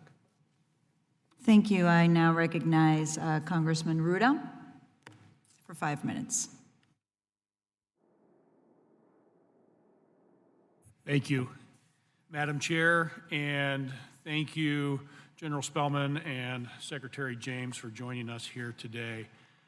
Harley Ruda from Orange County, California. My district is the 48th District of California, represents about 80% of the coastline of Orange County. And there's a couple key projects there. One of the key ones is the Santa Ana River project. And Santa Ana River project was once characterized by the Army Corps of Engineers as, quote, the worst flood threat west of the Mississippi. This river is located entirely in Southern California, the largest river in the area, and it meets the Pacific Ocean between Huntington Beach and Newport Beach. With sea levels projected to continue rising and the increasing intensity of storms and natural disasters, the planned lower river channel modification for flood control along the 30 miles of the Santa Ana River from Prado Dam to the Pacific Ocean is of critical importance to our constituents. We have, as I mentioned, two major projects that we're interested in, the Santa Ana River Mainstream Project and the Westminster and East Garden Grove Project, which rely on Section 1043 authorization. It's estimated that these projects would prevent $40 billion in damages, protect over 100,000 acres from flooding, and benefit over 3.5 million people within Orange, Riverside, and San Bernardino counties during a design storm event. General Spellman and Mr. Secretary, would you both agree that the Santa Ana River Mainstream Project and the Westminster and East Garden Grove projects are critical to maintaining flood safety in Orange County? Taking from what you say, sir, yes. I haven't actually visited that area yet. It's on my list. Just haven't been there yet. But I think General Spellman may have been there. Yes, sir. Sir, I visited both these projects from top to bottom, and I agree they're very important flood risk management projects. And can we kind of go back to a little bit of your testimony a little bit earlier, Secretary? It was about, and General, please jump in as well. I'm just trying to get a better handle of the authorizations, the projects that have been authorized, and how well funded, what the gap is between funding and the projects. Because I believe I read somewhere that based on the president's budget, we are looking at a 100-year time frame to address the currently authorized projects. Of course, that doesn't include any new projects coming on board over that 100 years. So can you give us a little bit more information as to what the delta, what the plug is between what's been authorized and what is actually needed to meet our infrastructure needs in these areas? Yes, sir. So the 100-year timeline that you've read about, it looks at the roughly the $98 billion backlog of projects where we have a chief's report on the table, but the project has not received funding yet. So that's how we have defined the backlog. With the generous appropriations from Congress of recent years, 6.9, 6.8, almost $7 billion, about $1 billion of that is dedicated to actual construction. So that's the math, $1 billion a year construction against a $100 billion backlog. Okay, thank you. And help me understand too, when you do the analytics on any of these projects, are you taking into account the impact of climate change and the need for addressing it both in terms of today as well as terms and forecast for future years? Yes, sir, we do. So the recommendations that we take first to General Semonite and then to Secretary James look at a variety of criteria. As I mentioned earlier, life and public safety, always those projects generally rise to the top of our recommendation. Then we have across the country a number of legal mandates and requirements by court order that we have to fulfill. We have to pursue those projects. Some projects have a national security component to them, generally receive very high priority. And then we get into things like BCRs, economic and environmental returns. And then finally, sir, I would just say what's always high on our list, we want to finish what we start. If Congress has appropriated dollars to begin a project, we want to see it through to completion. And one last question. Does that mean you believe climate change is real and impacting our infrastructure needs? And that question is to both of you. I'm a civil engineer. I'm not a scientist and I'm not a weather forecaster. But I will tell you that we're making every effort, as far as I'm concerned and as far as I know, to build sustainable infrastructure. Now, that means looking at today, Mr. Graves over there, Garrett Graves, mentioned that himself, that we can't look back to the 1930s, and we're not doing that. And the technology is so much better today.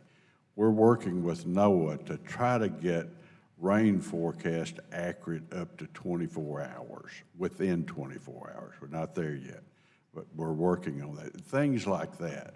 Now, that's my perspective on your question. Yes, sir, briefly. So with regard to climate, I always encourage people to read the National Climate Assessment. You don't have to read the whole thing, but there are portions in there that talk about some of the significant changes in precipitation patterns that we're seeing, particularly in the Midwest, the quantity of events and the volume of rainfall that's falling. Thank you, Madam Chair. Thank you, Mr. Ruda. Mr. LaMalfa, you're next. Thank you, Madam Chair. I appreciate the panel being here today. Just wanted to point out a couple issues in my area as well as my colleague in the adjacent district here on Yuba River, Feather River. My understanding is General Semonite has finalized the chief's report on the lower Yuba River ecosystem restoration project there. So we are looking forward to that, working with Yuba County Water Agency. They do a lot of great work, and so looking forward to the completion of this study on getting that ecosystem restoration going, which will be a lot helpful for a lot of good reasons. So, and then moving on to the Sutter Basin Feather River West Levee project. Again, these issues start. They run through both districts. Myself and Mr. Garamini, as these projects go along, we want to see the completion of that on the south half, and so we're glad that. Secretary James, you've been a great supporter of this project, appreciate that a lot. And as well as working with the Sutter Butte Flood Control Agency, which has really been emblematic of what a local agency, when allowed to take over a project that the Corps has overseen, we've gotten some great results, and indeed moved up the timeline on the completion of that in Butte and Sutter counties. What could have been 2024 has saved $300 million and could have been done as soon as 2017, 2019. We should see that project completed in 2020, so that'll be great for the flood control and the public safety of that area. So we'll still be ahead of time and much under budget. So I hope this can be an example we can work on and use in many more projects around the country. What lessons, Secretary James, do you think we've learned from Sutter Butte and the Section 1043 agreements that Army Corps has made on this? And then what do you think as far as cost savings and timelines going forward on, like we've done on this, on future projects? What do you see as, how big of a thing is this for your administration on that? Well, my thinking on it is that we can save time and we can save money if the project sponsor can afford it. There's not every area in this country that can, but the ones that can and have the expertise. There's areas in this country that need flood control, for example, that there's not a bulldozer or track hoe operator and equipment in their area, even if they had money. So that's what I see. The availability of these authorizations like 1043 are going to be very helpful in a lot of areas of this country, but they won't fit everybody. At a hearing we had here about a year, maybe a year and a half ago, it was something that some of you and your colleagues had brought up as a model to have a lot more of that under this administration. And so are you seeing that actually is playing out as a model for other areas? Is that being put in place to any widespread? You mean Sutter, or do we have it? Well, Sutter, we're almost there, right? Yeah. But in other examples around the country was what the administration... We've only had two, McCook Reservoir in Chicago and Harris County in Texas. Both sponsors of those projects have engaged 1043 and seem to be very happy with what's happening with them. Good. I have heard no complaints about it. Do you believe, either one of you, that the Corps would have any issue with exempting certain states from NEPA when they have their own already high environmental standards, such as in California, CEQA, which a lot of times, outdoes what NEPA requirements are? Congressman, you just threw me a curveball. I hadn't thought about that. Okay. But I'd be happy to talk to you about that. Yeah, we've seen other examples in different agencies, different issues where they would be willing to relent, on other transportation projects, since CEQA is at least equal or even more restrictive, more. Well, most of NEPA, what the Corps does, as I understand it, is regulated and driven by the law that the Congress passes. And even if the Corps sat here and told you they'd be happy to give up NEPA in X state. It provide for more one-stop shopping, where you have two different entities. Yeah, but that may not be their decision to make. Yeah. The Congress may have already made that decision for them, is what I'm saying. But the Corps would be willing to go along with that conversation, you believe? I guess we can send you more laws, but... I would be. Yeah. Yeah, I would be. Okay. Because it's all about improving the delivery of projects and cost and time and no need for duplicate effort. Yeah. Okay. It's worth exploring, yes, sir. Yes, sir. All right, well, my time's already up. Thank you, Madam Speaker. I yield back. Thank you, Mr. LaMalfa. Chairman. Mr. Stanton, you're next. Thank you very much, Madam Chair, for holding this hearing. Thank you to the outstanding witnesses.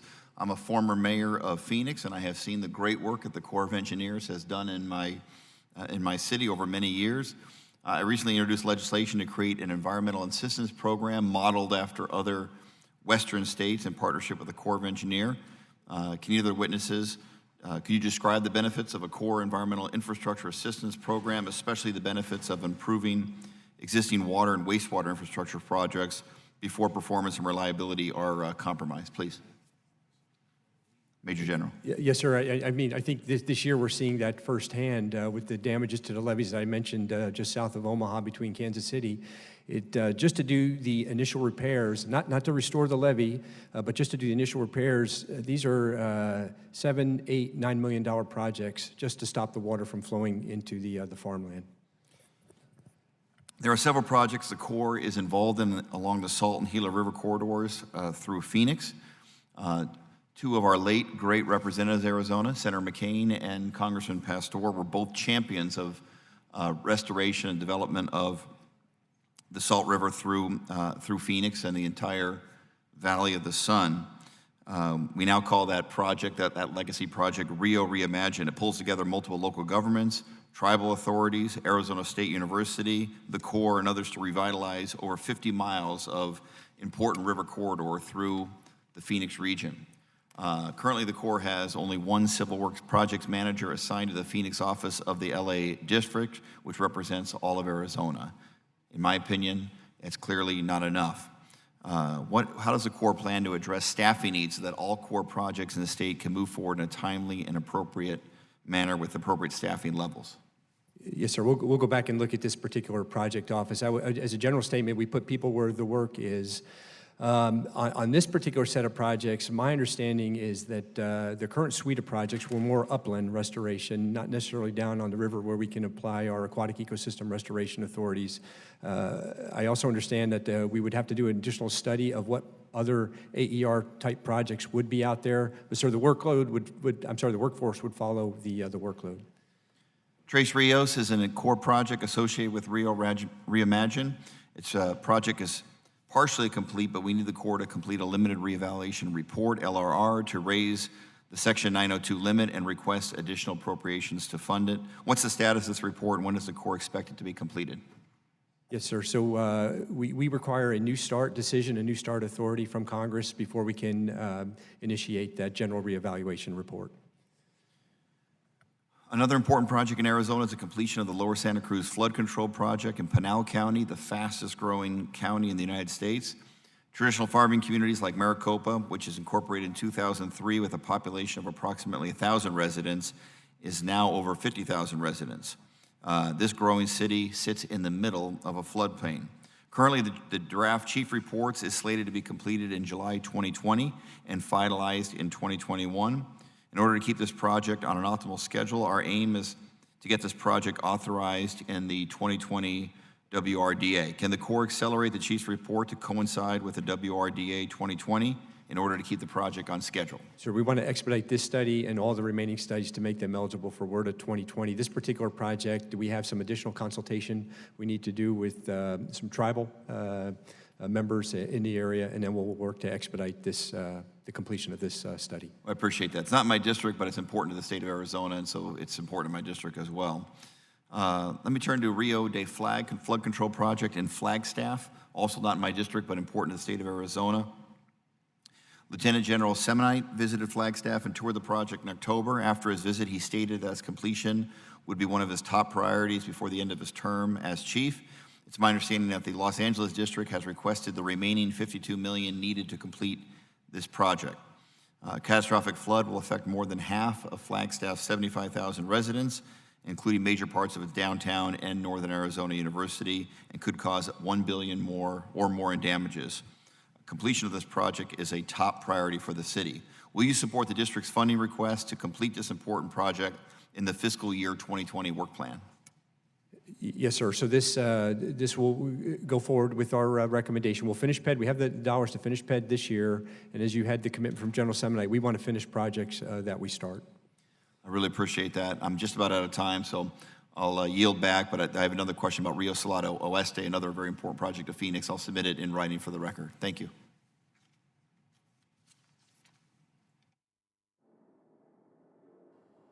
Thank you, sir.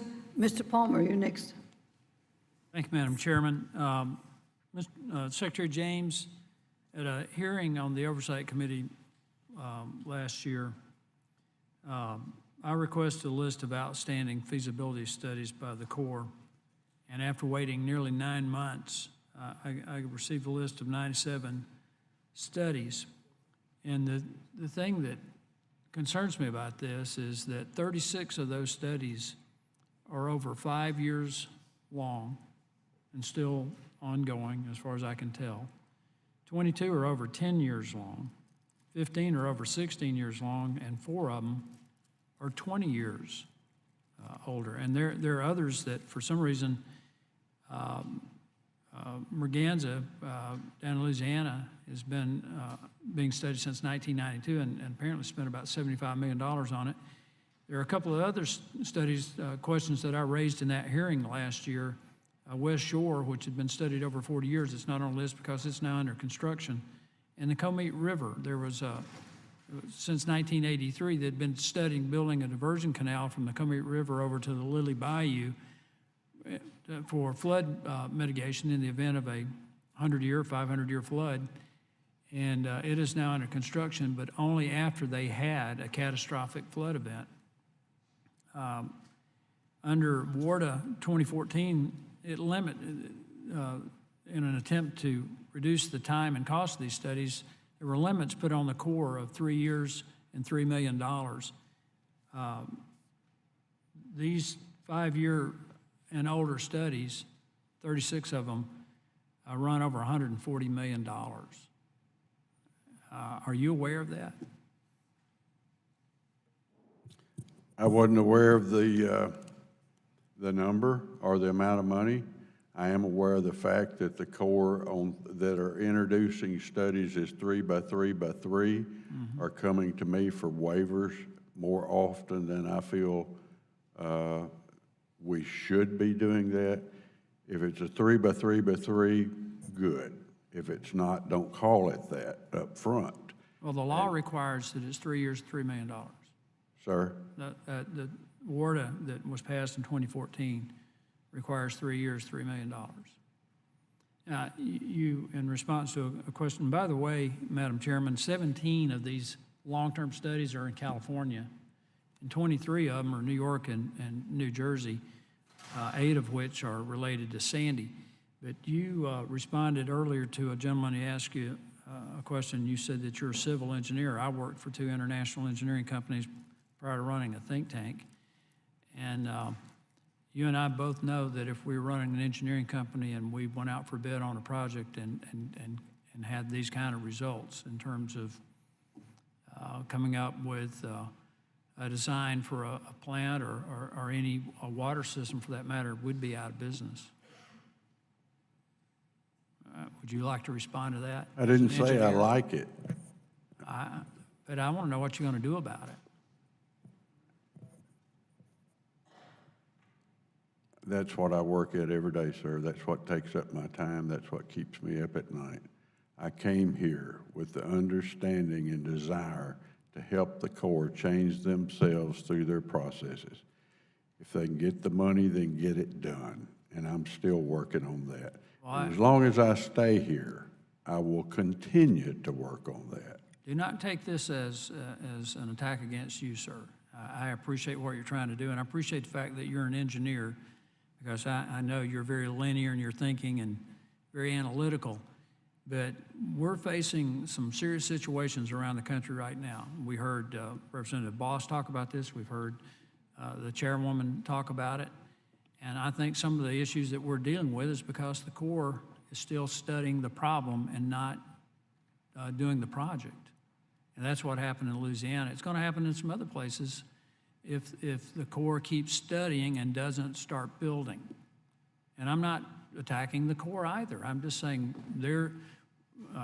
there's issues out there that we need to address, and instead of someone making a career out of a project study, it might be better if we start turning some dirt. Well, I can read you my opening statement, and just exactly what you said's in it. And that's how I feel about this. I came here. I didn't come here for any other reason.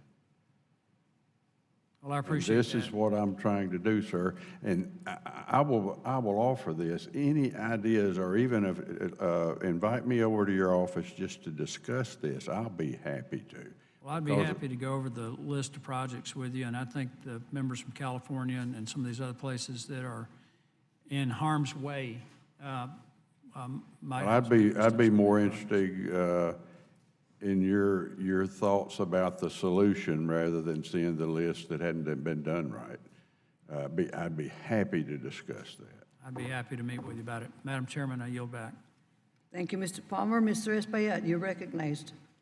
Thank you, Madam Chair. I thank the witnesses for their testimony. This is an important opportunity to talk about the need to invest in water infrastructure, particularly habitat restoration and disaster resiliency. I represent half of Manhattan, surrounded by water, the Hudson River and the Harlem River. And I want to take a few moments to draw your attention to some sites that are incredibly important, not only to my district, but I would say New York City as a whole, as well as the greater metropolitan area. Over the past decades, various work has been done under numerous programs to help clean up the Hudson River, restore habitats, and improve public access to it. The Hudson River now has become a playground for sports, recreation, families, and tourists as well.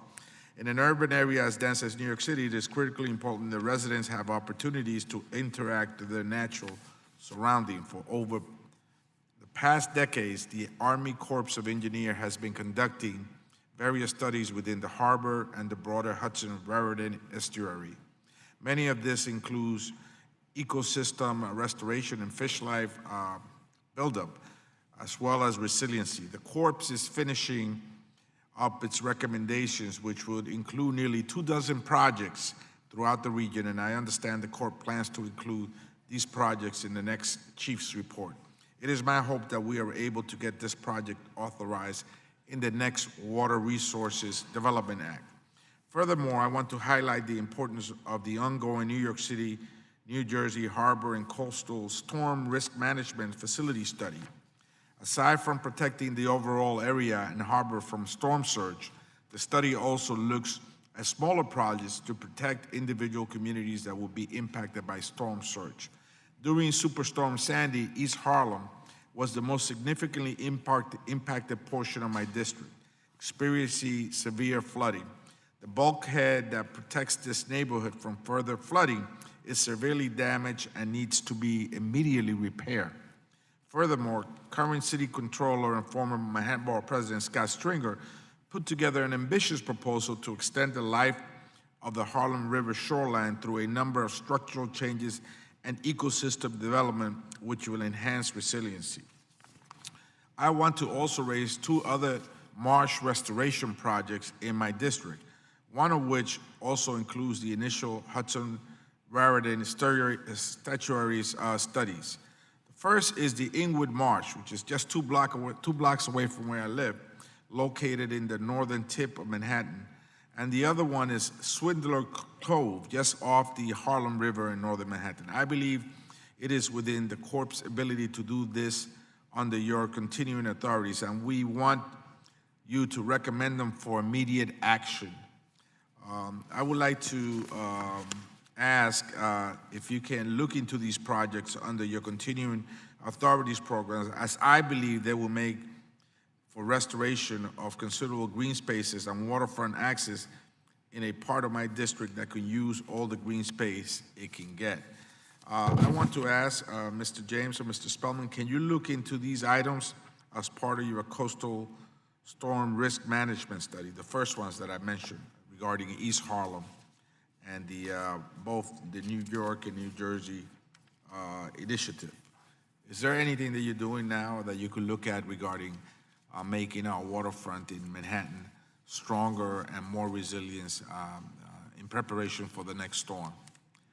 And the second question, of course, is can you work on these two smaller projects in the northern tip of Manhattan? No, sir. The answer to both of those are yes. I don't know what kind of engagement there has been with the district on any of those three projects, but regardless if there has been engagement or not, I think General Spellman can take care of making engagement, may know if there has been. Well, I look forward to working with you, General Spellman, and these are very important projects for northern tip of Manhattan, East Harlem, New York City, and the tri-state area. Thank you so much. I yield back, Madam Chair. Thank you, Mr. Espaillat. I now recognize Mr. Westerman to introduce the next members for questions. Thank you, Madam Chair. At this time, I would like to recognize the gentleman from North Carolina, Mr. Rouser, for 5 minutes. Thank you. I appreciate the opportunity, Madam Chairman, for this hearing, and I want to thank our two witnesses for being here. Before I forget, I'd like to ask unanimous consent to insert in the record a validation study for Wrightsville Beach, North Carolina, dated June 2019, and a beach renourishment evaluation report for Carolina Beach, North Carolina, dated June 2019. If no objection, I'd like to insert these for the record. Without objection. Thank you, Madam Chairman. Mr. Chair. Mr. Secretary, I'm sorry?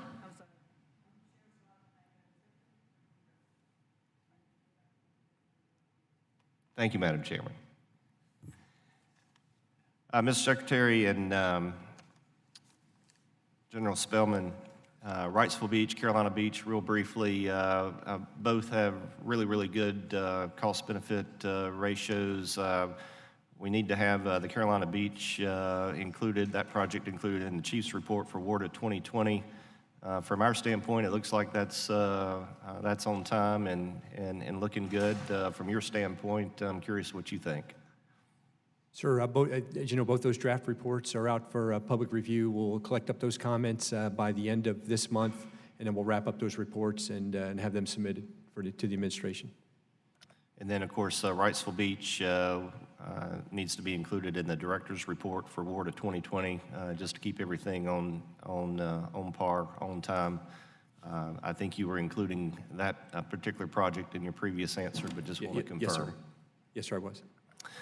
North Topsail, Surf City.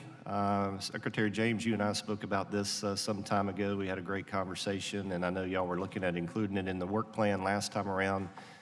Didn't make it for whatever reason, but I want to stress, this is a critical new start, included, authorized by Congress, and quite frankly, had that been in place prior to Hurricane Florence, we wouldn't have had near the amount of damage there at North Topsail Beach that we had as a result of Florence coming through. So I just want to highlight that. Any comment either one of you might have on that particular project?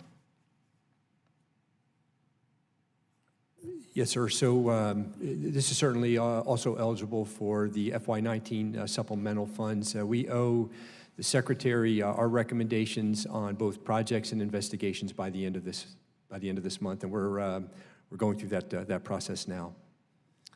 Thank you.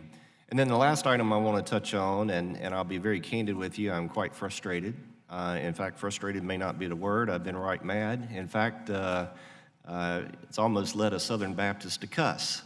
And that is the Southport No Wake Zone, which was authorized in 2016. It's taken 3 years, still no answer. And my inclination, my instinct is the Corps doesn't want to do it. This is not a divisive issue back home. It's unanimous. The Sheriff's Department, the county commissioners, the town of Southport, everybody. In fact, last week when I'm back home for July the 4th, folks want to talk politics. The number one item that was brought up to me was what in the world's going on with our proposed wake zone here at Southport. How do I answer to that? Where are we? Tell them the letter's on my desk to you. Well, is that a good letter or a bad letter? I think you'll quit cussing. Well, I can tell you what, if it's a bad letter, you're going to hear about it. This has been a very, very frustrating thing, and I've said this to you privately, and I'll say it publicly. Where's the common sense and where's the common courtesy? This should not be complicated. It should not be complicated. I don't usually get riled up about stuff. I'm a pretty even-tempered fella. But like I said, this one has pushed me to the limits because it's just nonsensical. It needs to get done. We won't, this, as my colleague Mr. Graves said earlier in the hearing, we need you to work to get to a yes, not work to get to a no. Unfortunately, it wasn't on my desk for 3 years, sir. It's been on my desk a very short period of time, and it will be coming to you with a yes right away. Thank you, sir. That's all I need to know. I yield back. The gentleman yields back, and the chair now recognizes Ms. Fletcher for 5 minutes. Thank you. I'd like to thank Ranking Member Westerman, Chairwoman Napolitano for holding this important hearing. And I want to thank the witnesses for taking the time to testify this morning. The Army Corps of Engineers has one of the most critically important jobs in the country. Nowhere is that more true than in my district, in Texas's 7th Congressional District, where the Army Corps' investment in the Addicks and Barker reservoirs back in the 1940s has been one of the most critical pieces to the development of the city of Houston and to our protection when it comes to flooding and protecting our infrastructure. So we certainly appreciate the work that the Galveston District has done in particular. And we know that while the Corps often suffers from inadequate budgets when compared to the number of authorized projects, it also seems to us that the process can be slow-moving even when fully supported by Congress. And so I want to talk a little bit about that and the concerns that my constituents have for some of the projects. Secretary James, I understand you've placed a focus on pushing the Corps to operate more efficiently, and as I've heard you say, to move dirt faster. That's certainly something that we're interested in seeing. And I know that the Houston Ship Channel is expecting a chief's report soon. Given the tremendous economic boom that we've seen in the Houston economy and the petrochemical industry, as well as the increasing size of the ships coming through our port, will you agree with me that this is one project where we need to get moving dirt as soon as possible? Yes, ma'am. I've been to the area. I've seen the industry and the commerce there, the need for more infrastructure, better infrastructure, and I do agree with you 100%. Thank you. And how can we move faster than the usual route that could take that project to 2030 or beyond? How can we start dredging by 2021? Let me talk, let General Spellman talk to that. I think he might be more up to date on the schedule, and then I'll address anything after that. Thank you. Congress is helping, as is the administration, in helping us move projects from start to finish much more rapidly. And I'll say that we're funding projects to completion. So the example I like to use here is the Herbert Hoover Dike in Florida. With incremental funding, it took us 13 and a half years to get that project to the halfway point. This is a cutoff wall for about 54 miles of dike. 13 and a half years to get to the halfway point. Congress and administration made the decision to fully fund the remainder of that project. It's only going to take us 3 years to get the last 50%. So that is one way that Congress and administration is helping us complete projects faster. And you can apply that same dynamic to projects like the Houston Ship Channel. Thank you. And can you tell me, I believe the chief's report is expected. What can you commit to doing to ensure that the chief's report is done on time? So on this particular study, ma'am, I understand it's a non-federal sponsor now that wants to take a pause on this particular chief's report as they want to pursue a locally preferred plan to look at two-way traffic for the entirety of the ship channel. I'm sorry, I don't have those dates in front of me, but I can certainly follow up with you on the details that I have from General Owen. Thank you. I'd appreciate that. That issue is of great concern to our constituents and through folks throughout the entire Houston region. And I think the other thing that's a challenge, and I hear it from my constituents at town hall meetings and other things, we do have several fully authorized and funded projects ready to go. But obviously, engineering is involved. We want to make the best possible decisions, and we want to be thorough in the analysis. And I'm grateful to the Galveston District in particular. I spent time just last week with Colonel Vail and several members of the staff, and I'm very impressed with the work they're doing. But what can we do to move projects faster when there is a clear benefit? In addition to fully funding, what else can we do to just get these projects moving faster? I would say the first thing you do is stay fully engaged with whatever district that you're dealing with, because sometimes that engagement slips. We're all busy. Most of the people that you're talking about being sponsors are businessmen. They have plenty to do anyway, but staying engaged is one thing. The other thing is if there's rights of way, or relocations of railroads or lines or whatever, that's important, is that the sponsors engage those other entities that can really hold up projects. I mean, that can be a big holdup. And then, other than that, and go engage the appropriators and get the money. That's my guess. Okay, and I see I have gone over my time. I appreciate it. Thank you very much. I yield back. The gentlelady yields back, and the chair now recognizes Representative Babin for 5 minutes. Thank you, Mr. Chairman, and I appreciate that very much.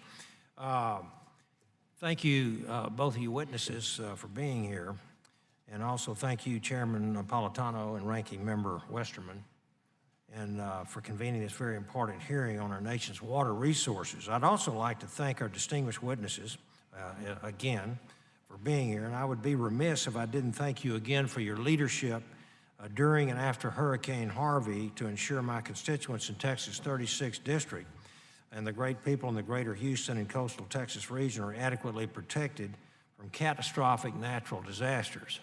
Unfortunately, the North American rainfall record is in my district.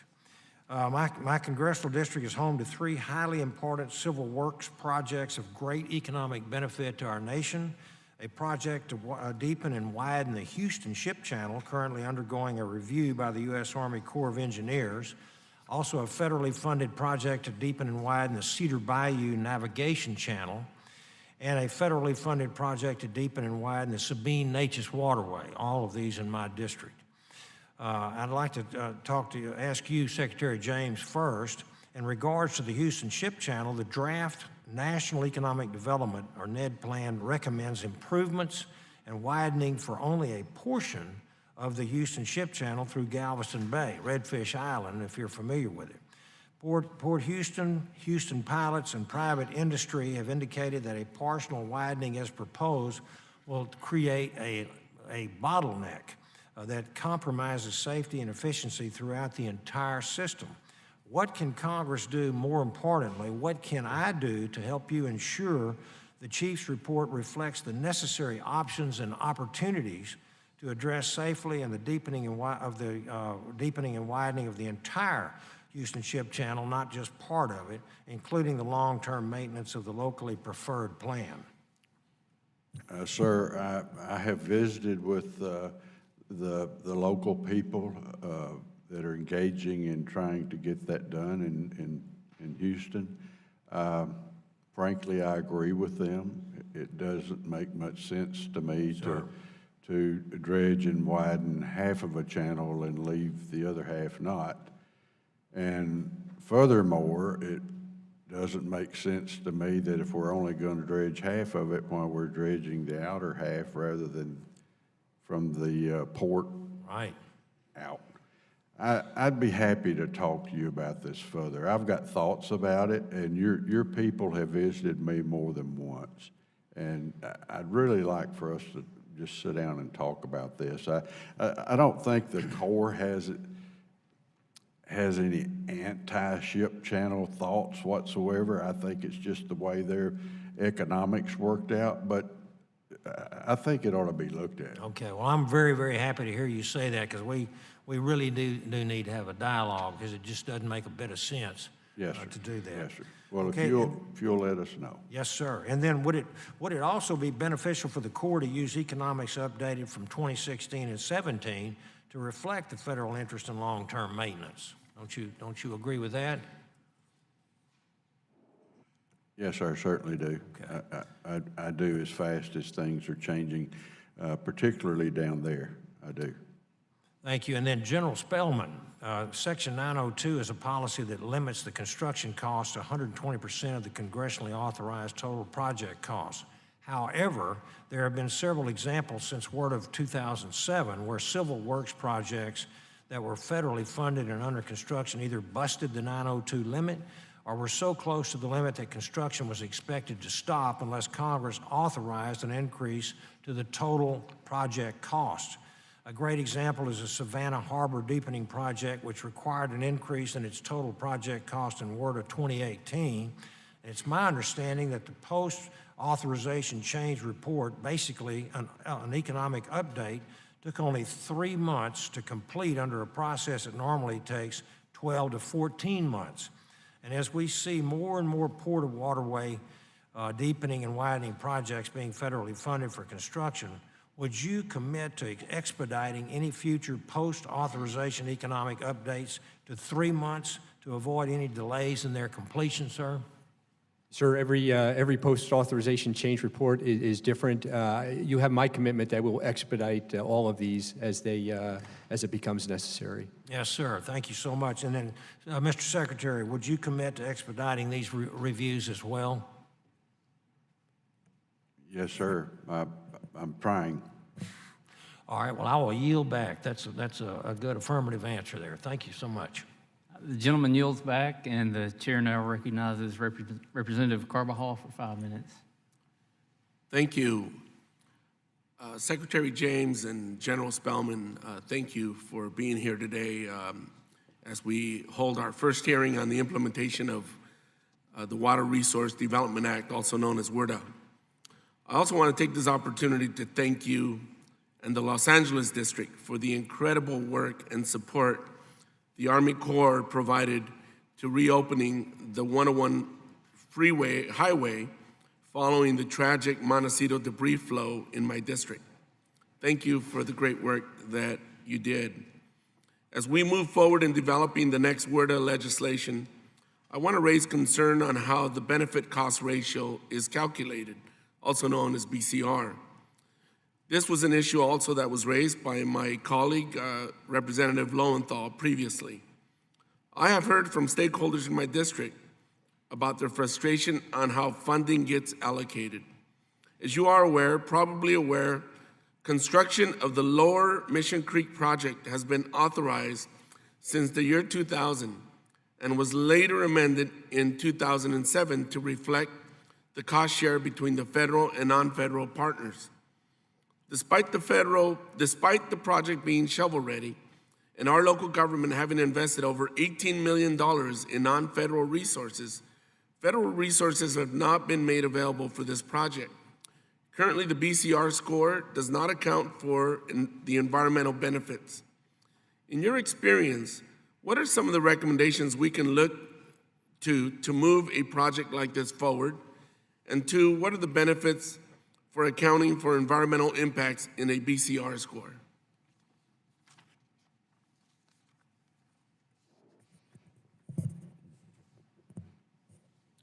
Sir, I'd like to visit with you personally offline to discuss BCR if that would suit you.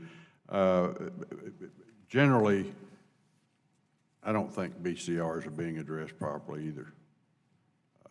There are benefits out there that we're not capturing, particularly in less fortunate areas. We're not capturing those benefits to be able to offset the cost of doing projects, and therefore you wind up like this with a low BCR. Now, I'm not talking about drumming up benefits or anything like that. I'm talking about taking a real look at what we call benefits and how we rack those benefits against the cost-benefit ratio. But I'd love to visit with you more. Great. Well, I hope to someday get a letter like the one that's on your desk that's going to my colleague, Representative Rouser, as was mentioned earlier, because this is a project that's been overstudied for over 30 years. Stakeholders are all on board. There's no dissent on this project. And what's at stake here is real flooding that could take life and property and pretty much with a huge amount of risk. So I look forward to talking to you offline. And again, I look forward to really making some progress on this important issue. So thank you very much, Madam Chair. I yield back. The gentleman yields back, and the chair now recognizes Representative Mitchell for 5 minutes. Thank you very much, and I appreciate the committee allowing me to participate today. Gentlemen, as you both know, I'm from Michigan, the Great Lakes state. I'm going to try and transport you to the Great Lakes. This time of year, it's a great place to be, and there's no ice, so good news.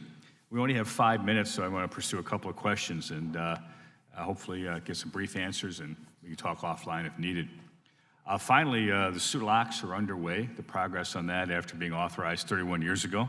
I suggest to my colleague down the way that sometimes patience is a virtue, hanging in there. It's been approved by the Army Corps after 31 years. It's underway in terms of the initial construction. As you all know, it's a vital link to commerce, and there were some national security concerns because of moving taconite and things to the SULACs. I get regular updates from the Detroit District, which I really appreciate, Joe. It's very helpful. Can you both update me what the next steps are, and if we're on track in terms of the progress for becoming operational? Can you give us an update on that, please? Yes, sir. General statement, we are on track. So just a few updates. The design of the upstream channel, sir, that's in progress, and we will award that construction contract before the end of this fiscal year. The designs of the upstream approach walls and the new lock chamber, those are also in progress. We'll award the upstream approach wall construction contract next fiscal year, and we've asked for $75.3 million in the President's budget request for fiscal year 20 to advance those efforts. But we are where we need to be, sir. And I have, be assured, I have had conversations with the White House administration about ensuring that funding is part of their requests.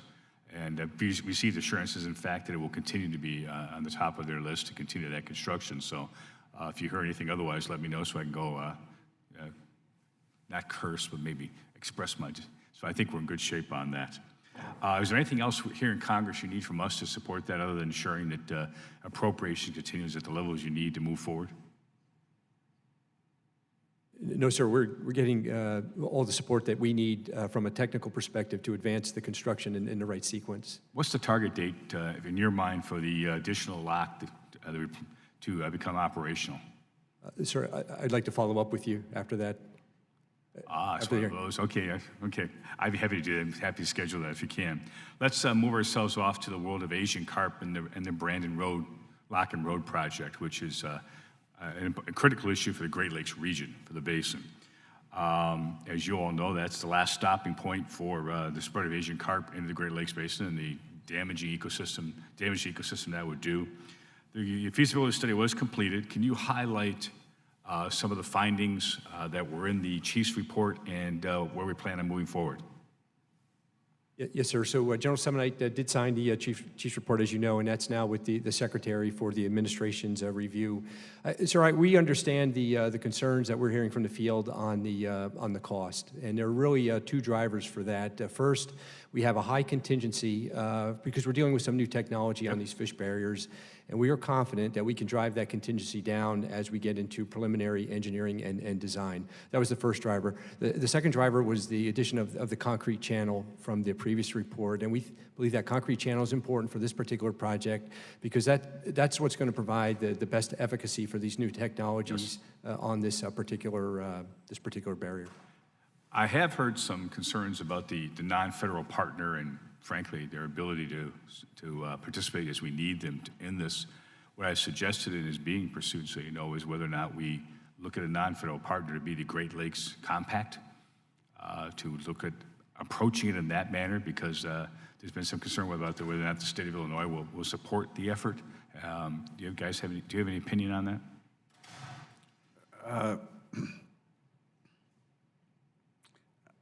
I don't think I'll give you an opinion on what you should do, sir. But I can tell you that since before this even started in earnest, the state of Illinois, which almost has to be the sponsor because it's in that state, et cetera, has, I won't say waffled, but they really can't make up their mind whether they want to engage as the sponsor or not.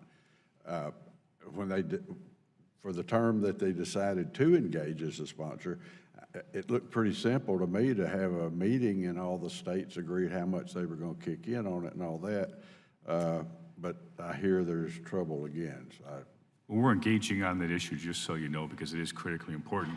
If we could, one comment, I'd like to schedule offline, because there's not enough time here to talk about the fairly historic Great Lakes levels, the impact it's having in terms of flooding, and some of the flood maps that you folks are talking about versus, so that's a longer conversation, and 5 minutes will enable us, but if we could schedule it in my office, I'd like to follow up on that, because obviously we're seeing some historic flooding in the Great Lakes Basin. I think you've got a commitment from both of us to do that, but I don't know why I think there's 32 or so on this committee. Over half would need to sit down and talk about the same thing, flooding. Well, at least it implies at least you have a full-time gig right now, so I appreciate your time and your collective commitment to serve. Thank you very much. I yield back. The gentleman yields back, and I would like to personally thank the chairwoman for trusting me with meaningful work during the committee, and I yield back to the chairman. The chair recognizes herself, and I'd like to recognize Ms. Evie Johnson. Thank you very much, and let me express my appreciation to both of you for holding this hearing, and thanks to the witnesses for being present. On this past Monday, I held a bipartisan regional roundtable discussion in my district to tackle the critical issue of flooding, flood prevention, and flood control. We had federal, state, regional, and local stakeholders who participated in a rather lively discussion. And during the roundtable, it was explained how $100 billion in flood damage was prevented by spending $2 to $3 billion annually on a flood control system. And it was clear that issues of flooding, flood prevention, and flood control must be addressed regionally using cross-functional teams with stakeholders at all levels of government and working together. So my question, and let me precede that by saying that we've had great cooperation with the Corps in that area. I'm from Dallas, Texas, not the coastal area of Houston. But how can the Corps develop national programs that focus on preventing flooding rather than just being reactive and responding to flooding? That's one question. The second one is, how can the Corps share information of flooded areas with navigation technology, provide us to reroute drivers away from flooded roads and highways? And the third one, and maybe you can, both of you can address all three, does the Corps have the authority it needs to address stormwater runoff, filtering stormwater, and recharge aquifers?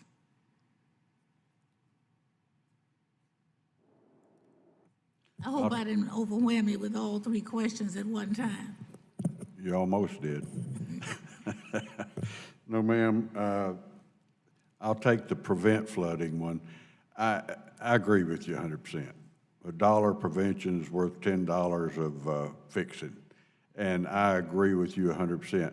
Now, the only thing that keeps us from doing that is the authorization and the appropriation of money, both in the president's budget and by the Congress.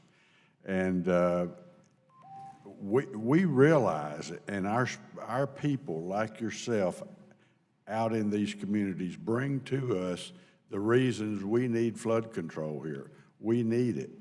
Okay, so we realize it, the Corps goes back, looks at it, but then getting it from there to a product, it's hard, and it's getting harder all the time. Now, when a storm hits and washes away everything you've got, then people are willing to jump in and help you then that weren't willing to help you prevent that flooding. So that's where we are. And, you know, as we take what money we can get as a Corps of Engineers and spread it as thin as we can. Although I think General Spellman mentioned just a few minutes ago, we're trying to complete projects with what money we get before starting another project. Now, there's an argument there, whether we ought to be doing that or not. And, you know, so I hope I didn't confuse you. Ma'am, I would only add to what the Secretary said, but just humbly a little historical perspective. I mentioned in my opening statement that the nation's experiencing its wettest year on record, at least east of the Mississippi, in over 124 years. And the nation, Congress, and the administration have, over generations, invested in flood control. Because if this year's event happened 100 years ago, we've had those type of floods, and hundreds of people have died. I mean, there are mass graves in this country that bury the dead from flood events. We had some deaths this year, but not in the hundreds, certainly not in the thousands. So now it's getting this infrastructure ready for the next generation, and all that we are seeing with changes in precipitation and sea level rise. And in Corps, we're committed to do our part within all of our authorities to advance this infrastructure to get it ready for the next generations that follow us. Well, thank you very much. My time is about out, but what do we have to do to encourage a bit more focus on prevention? Does it mean legislative authority?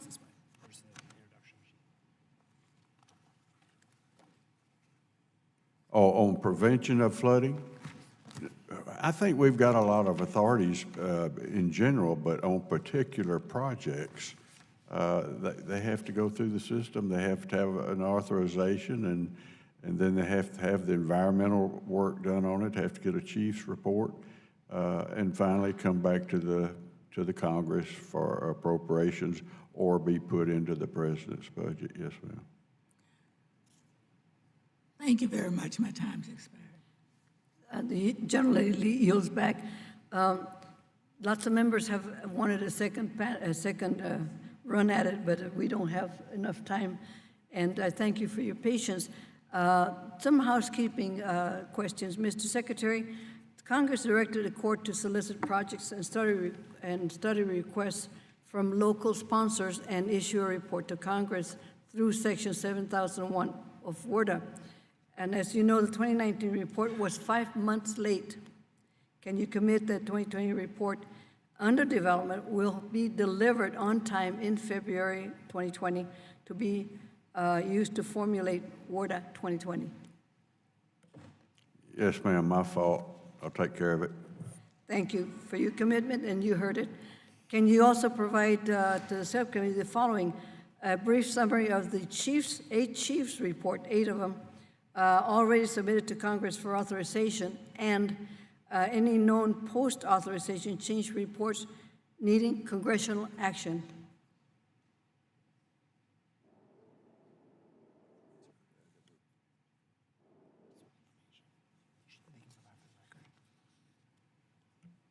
You can provide it for the record.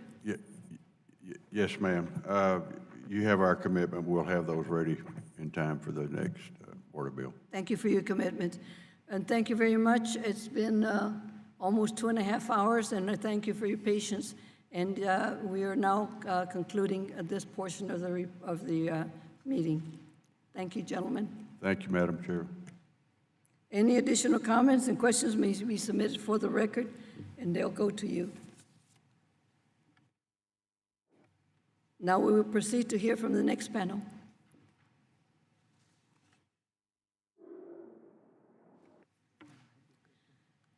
Thank you for being here. All of you, welcome. Thank you for your patience. You heard there's quite a bit of interest in the Army Corps testimony. For panel 2, we have Mr. Rob Innes, Sparrows Point, Maryland, Plant Manager, Lafarge and Olson, on behalf of Waterways Council. We have Mr. Chad Berginis, Executive Director, Association of State Floodplain Managers. Then we have Mr. Tom Waters, Chairman, Missouri Levee and Drainage District Association. Then followed by Ms. Julie Hill Gabriel, Vice President for Water Conservation, the National Audubon Society. Then we have Mr. Derek Brockman, Executive Director, American Shore and Beach Preservation Association. And finally, Dr. F. Martin Ralph, Director of Center for Western Weather and Water Extremes, Scripps Institution of Oceanography at UC San Diego. And without objections, your prepared statements will be entered into the record. Mr. Innes, you may proceed.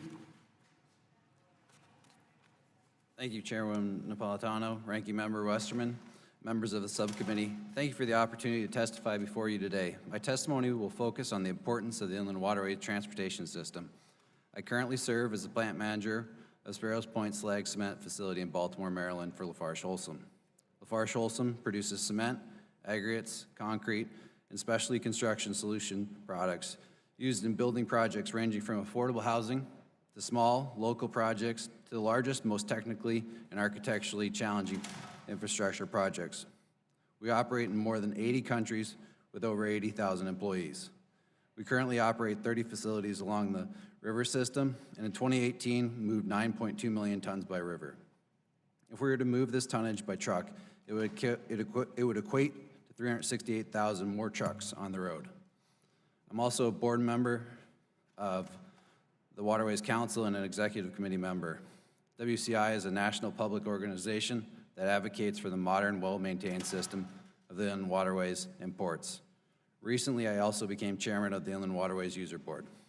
When thinking of the transportation infrastructure, the inland waterways system is often overlooked. Our rivers are the fourth R of the critical multimodal system of roads, railway, and runways. In 2017, more than 578 million tons valued at $220 billion were transported on the inland waterway system.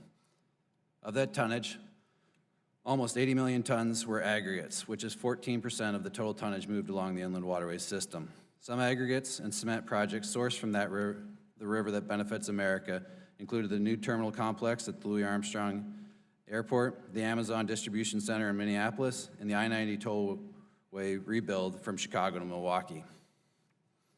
After only passing 2 WRDA bills in 14 years, this committee, starting in the 113th Congress, made WRDA a priority, passing 3 bills in 6 years. I would like to thank the committee for implementing the changes in the WRDA 2014 that have significantly accelerated the project delivery in the inland waterway system. A cost share change at Olmsted Lock and Dam allowed for the Inland Waterways Trust Fund to operate over the last 6 years at a 25% trust fund, 75% general fund split. This cost share change has also accelerated the operability of Olmsted, allowing for over $600 million in annual economic benefit to be accrued 4 years ahead of schedule. Also enacted in 2014 and taking effect in 2015, the Inland Waterways industry supported a 45% tax increase to the diesel tax commercial operators pay that is deposited into the Inland Waterways Trust Fund. This is currently the highest federal fuel tax being paid by any mode of transportation. In WRDA 2016, Congress changed the cost share model for funding the deep draft ports with depths of 45 to 50 feet from 50% non-federal sponsor to 50% federal government to 25% non-federal sponsor to 75% government in order to allow the ports to expeditiously expand capacity to become post-Panamax vessel ready. This was necessary to enable our ports to remain competitive on a global scale. In WRDA 2007, this committee created the Navigation Ecosystem Sustainability Program, NESS, as an innovative effort combining 2 of the Army Corps of Engineers Civil Works key missions, navigation and ecosystem restoration. This program was studied for 13 years at a cost of $74 million. Upon completion of the feasibility study, the Corps of Engineers moved directly to pre-construction engineering and design, PED, for 7 years, spending $62 million before being abruptly halted. It is discouraging that a project that has already seen $136 million in 21 years of time invested was halted. Waterways users, including my company, would like to see the Corps immediately restart PED. We foresee construction funding becoming available soon. However, without PED, NESP will not be ready to receive those funds. The Inland Waterways System has a portfolio of more than 15 high-priority inland navigation projects, either under construction or awaiting construction. At the current rate, many of these projects will not even begin construction for the next 20 years. By conforming the cost share of the Inland Waterways Trust Fund to the same formula that was approved for the deep draft ports in WRDA 2016, this committee's actions would allow the navigation capital program to remain operating at or above $400 million level achieved since the cost share change at Olmsted, and accelerate project delivery on the portfolio of the critical inland waterways projects. As you move forward with WRDA 2020 and any potential infrastructure bill, I encourage you to consider the proposal to adjust the cost share for the construction of the inland waterways infrastructure projects. This is an important change that will help advance our nation's competitiveness, keep America leading at the top. That concludes my testimony, Madam Chair. Thank you for giving me the opportunity to be here today, and I'd be happy to respond to any questions you or other committee members have. Thank you, Mr. Innes. Mr. Burchinis, you're next. Good afternoon, You're Chairwoman Napolitano and Ranking Member Westerman. I'm Chad Burginis, Executive Director of the Association of State Floodplain Managers, and I'm honored to be here today.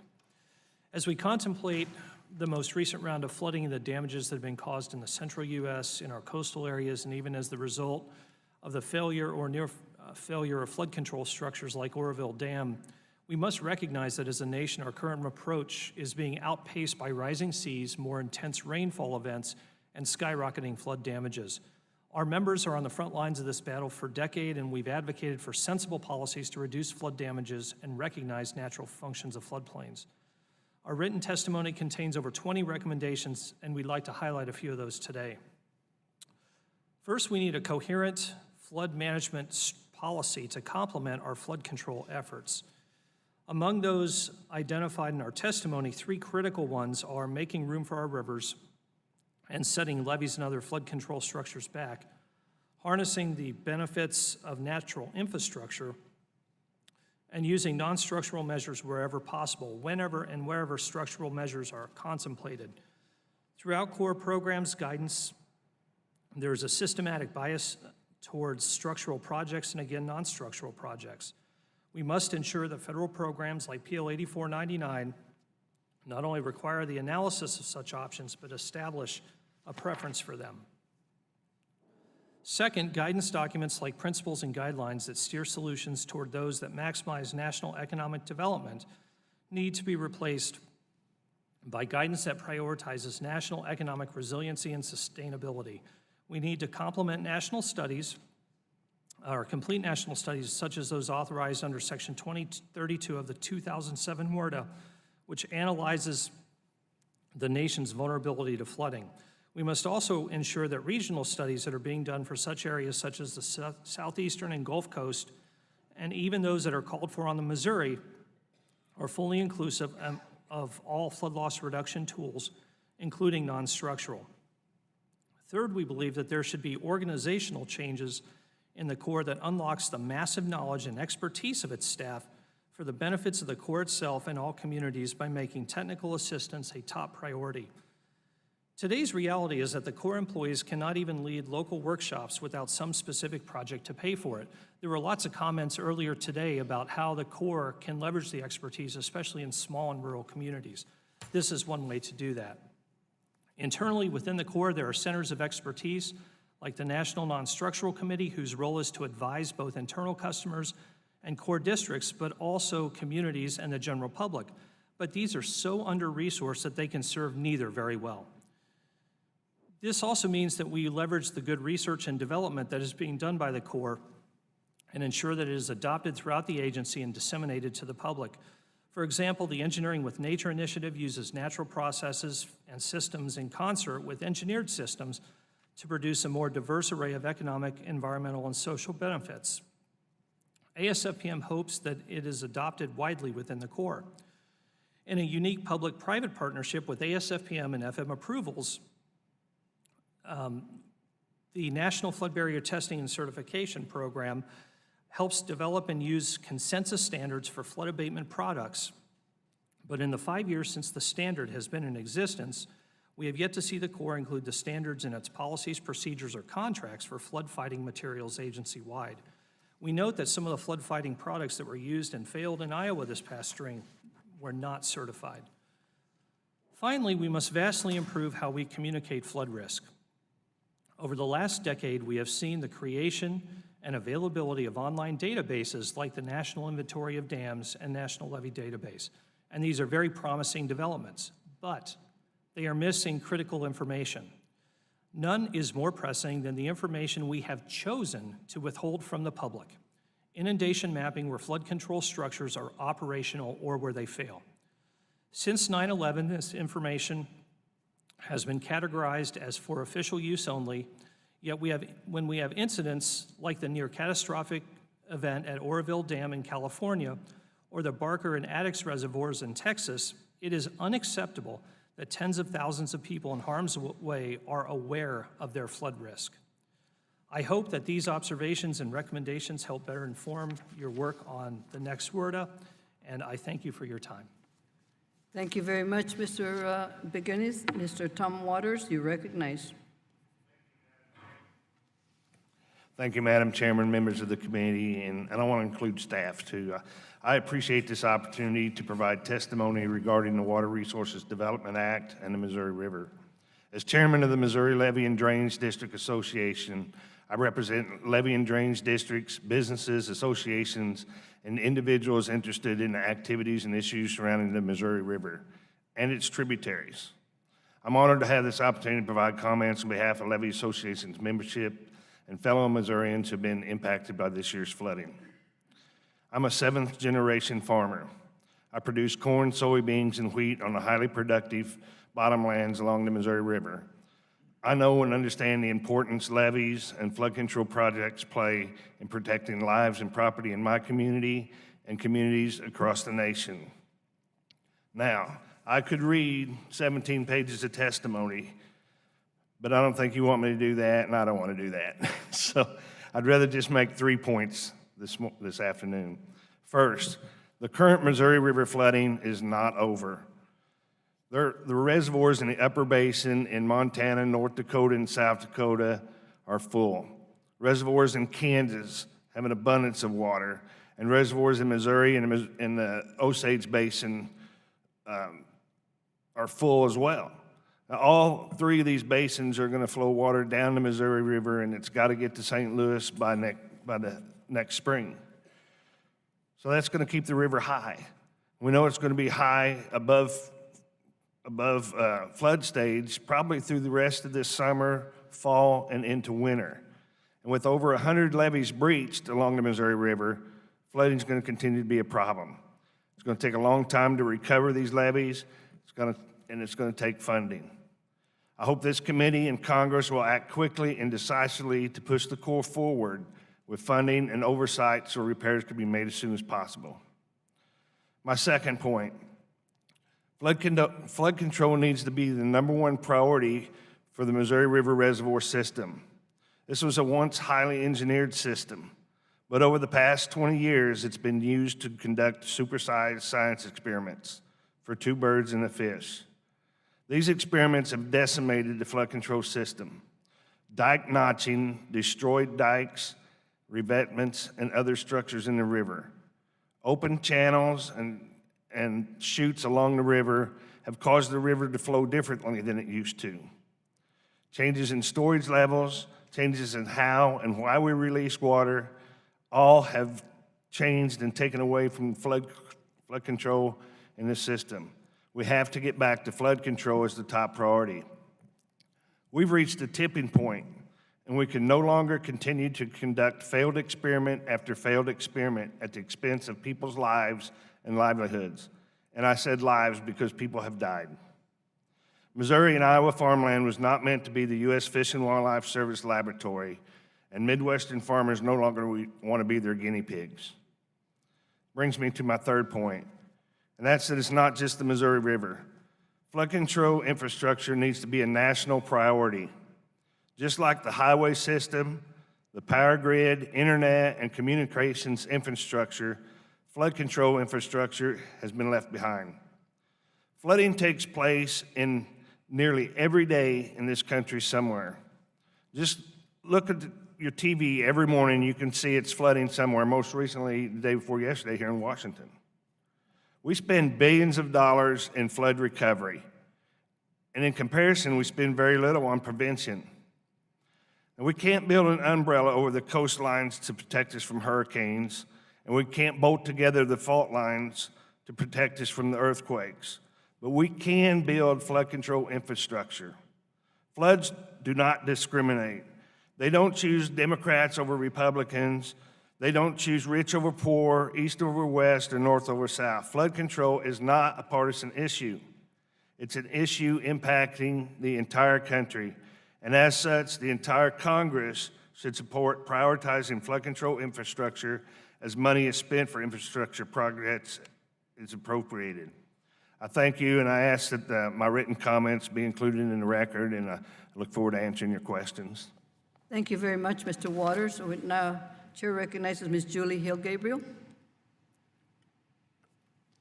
Chairwoman Napolitano, Ranking Member Westerman, and members of the subcommittee, thank you for the opportunity to be here today.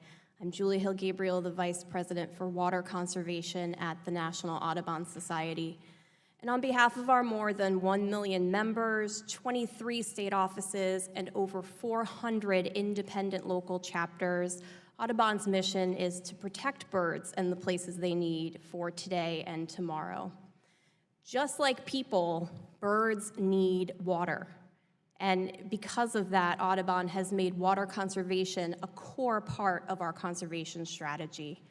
We work in places that are globally significant for birds and people, like the Colorado River and network of saline lakes in the arid West, like the Great Lakes and the Mississippi River and its delta, the Gulf Coast, the Delaware River, the Everglades, and the Platte River, among many other places. And aquatic ecosystems are really the liquid heart of America's environment. They provide drinking water for hundreds of millions of people, while also showing innumerable benefits for wildlife and our nation's economy. As we discuss implementation of past Water Resources Development Acts and look ahead to future legislation regarding water infrastructure, it's critical to prioritize the investments in the aquatic ecosystem mission of the U.S. Army Corps of Engineers. One international model of success for ecosystem restoration can be found in America's Everglades.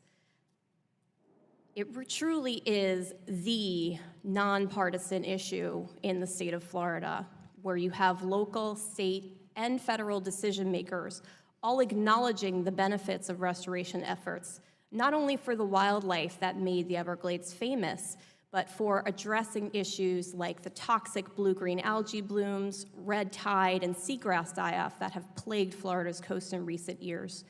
And the economic consequences of these environmental catastrophes have truly demonstrated the inextricable link between the environment and the economy. And Everglades projects are estimated to produce a 4-to-1 return on investment. Now, equally important are projects like those along the coast of Louisiana and the Mississippi River Delta, where Audubon has owned and managed over 26,000 acres for almost a century. A recent study by Audubon and our partners showed that the coast of Louisiana is one of the most important places in the world for wildlife habitat, some species having 50% of their population using the coast for nesting and breeding habitat. The restoration and protection of the Mississippi River Delta is often advanced through WRDA legislation and is essential to keeping this important ecosystem from collapse. Now, the recent success and momentum on ecosystem restoration efforts can largely be credited to the work of this committee, getting us back on track with passing WRDA bills every other year has enabled us to see significant progress and see some of these ecosystem projects now become a reality. In addition to advancing critical ecosystem restoration projects, provisions in WRDA 16 and 18 present important opportunities to incorporate the use of more resilient natural infrastructure options to reduce the impacts of storms, flooding, or coastal erosion, and to promote reliable water supply. These can include nature-based options like restoring sand dunes, wetlands, oyster reefs, and coastal forests, and they can be used in place of or alongside traditional infrastructure like seawalls, jetties, and levees. In 2018, Audubon released a natural infrastructure report that highlighted the benefits of a number of projects, from sediment diversions in Louisiana to living shorelines in California and North Carolina, to restoring breakwater oyster reef habitat in Florida, and all of these showed the significant benefits of this type of infrastructure. When looking for options to reduce the impact of storms, the National Oceanic and Atmospheric Administration has found that across the U.S., Coastal wetlands are estimated to provide more than $23 billion in storm protection services every year. And in watersheds that contain 15% wetlands, peak floods can be reduced by up to 60%. Despite the clear statutory language in recent WRDA bills directing the Army Corps to consider natural infrastructure alternatives, very few of these measures are being implemented. More effort is needed to ensure that the Army Corps can capture the multiple benefits provided by these measures and to require the Corps to conduct a full evaluation of a natural infrastructure alternative in each study addressing flood and storm damage reduction. Audubon stands ready to work with the Army Corps and the subcommittee and other partners to find innovative and efficient ways to advance water infrastructure and help protect birds in the places they need. Thank you for allowing me to be here today, because we truly believe that where birds thrive, people prosper. Thank you, Ms. Julie Hill Gabriel, for your testimony. And we now turn to Mr. Derek Brockman. You're recognized. Thank you. America has an engineered shoreline. Nearly every beach on the East and Gulf Coast and many on the Pacific and Great Lakes coasts have been restored, renourished, and re-engineered to mimic natural systems. And estuarine systems from Louisiana to San Francisco Bay are engineered, either armored with bulkheads and riprap, or preferably with natural infrastructure such as restored wetlands and living shorelines. What connects our shorelines is the need for sand and sediment. Sand and sediment are the building blocks of a healthy coastline. Beaches and wetlands are dynamic systems that should naturally be eroding and rebuilding, but too often they cannot rebuild because we have prevented sediment from ever reaching the coasts. Levees prevent flooding and sediment deposition. Hardened cliffs, riverbanks, and dams keep sediment out of waterways, and jetties and dredging send sediment far offshore. We are facing a coastal sediment crisis, and that's before we consider the challenges of rising sea levels and localized subsidence. American Shore and Beach Preservation Association has been working with the Army Corps of Engineers for nearly 100 years to merge science and policy to protect, restore, and enhance our nation's coastlines. We are an organization of beach and coastal practitioners. We're the communities, industry, local elected officials, and academics who build, maintain, manage, and research our nation's beaches and shorelines. Thank you for inviting us to speak here today. We believe the most fundamental thing the Army Corps can do to better manage coastlines is operate under principles of regional sediment management, or RSM. This is a concept that sediment is a resource, not a waste product, and managing sediment within a watershed or littoral system, not a project-by-project basis, is more ecologically sound and saves money. In short, we need to move sediment within a system, not remove it. RSM goes well beyond just reusing dredge material, but an important part of RSM is beneficial reuse. The Corps dredges about 214 million cubic yards of sediment per year from navigation channels. Of that, about 38% is used beneficially. And while hitting 380 might get a baseball player into the All-Star game, the Corps should strive to bat 1,000 and beneficially use 100% of uncontaminated dredge material. The Transportation and Infrastructure Committee has long sought to support RSM in beneficial use. WRDA 2016, Section 1122, has proven to be tremendously popular with local communities. Last year, in the span of a month, 94 projects were submitted to be one of the first 10 beneficial use of dredge material pilot projects.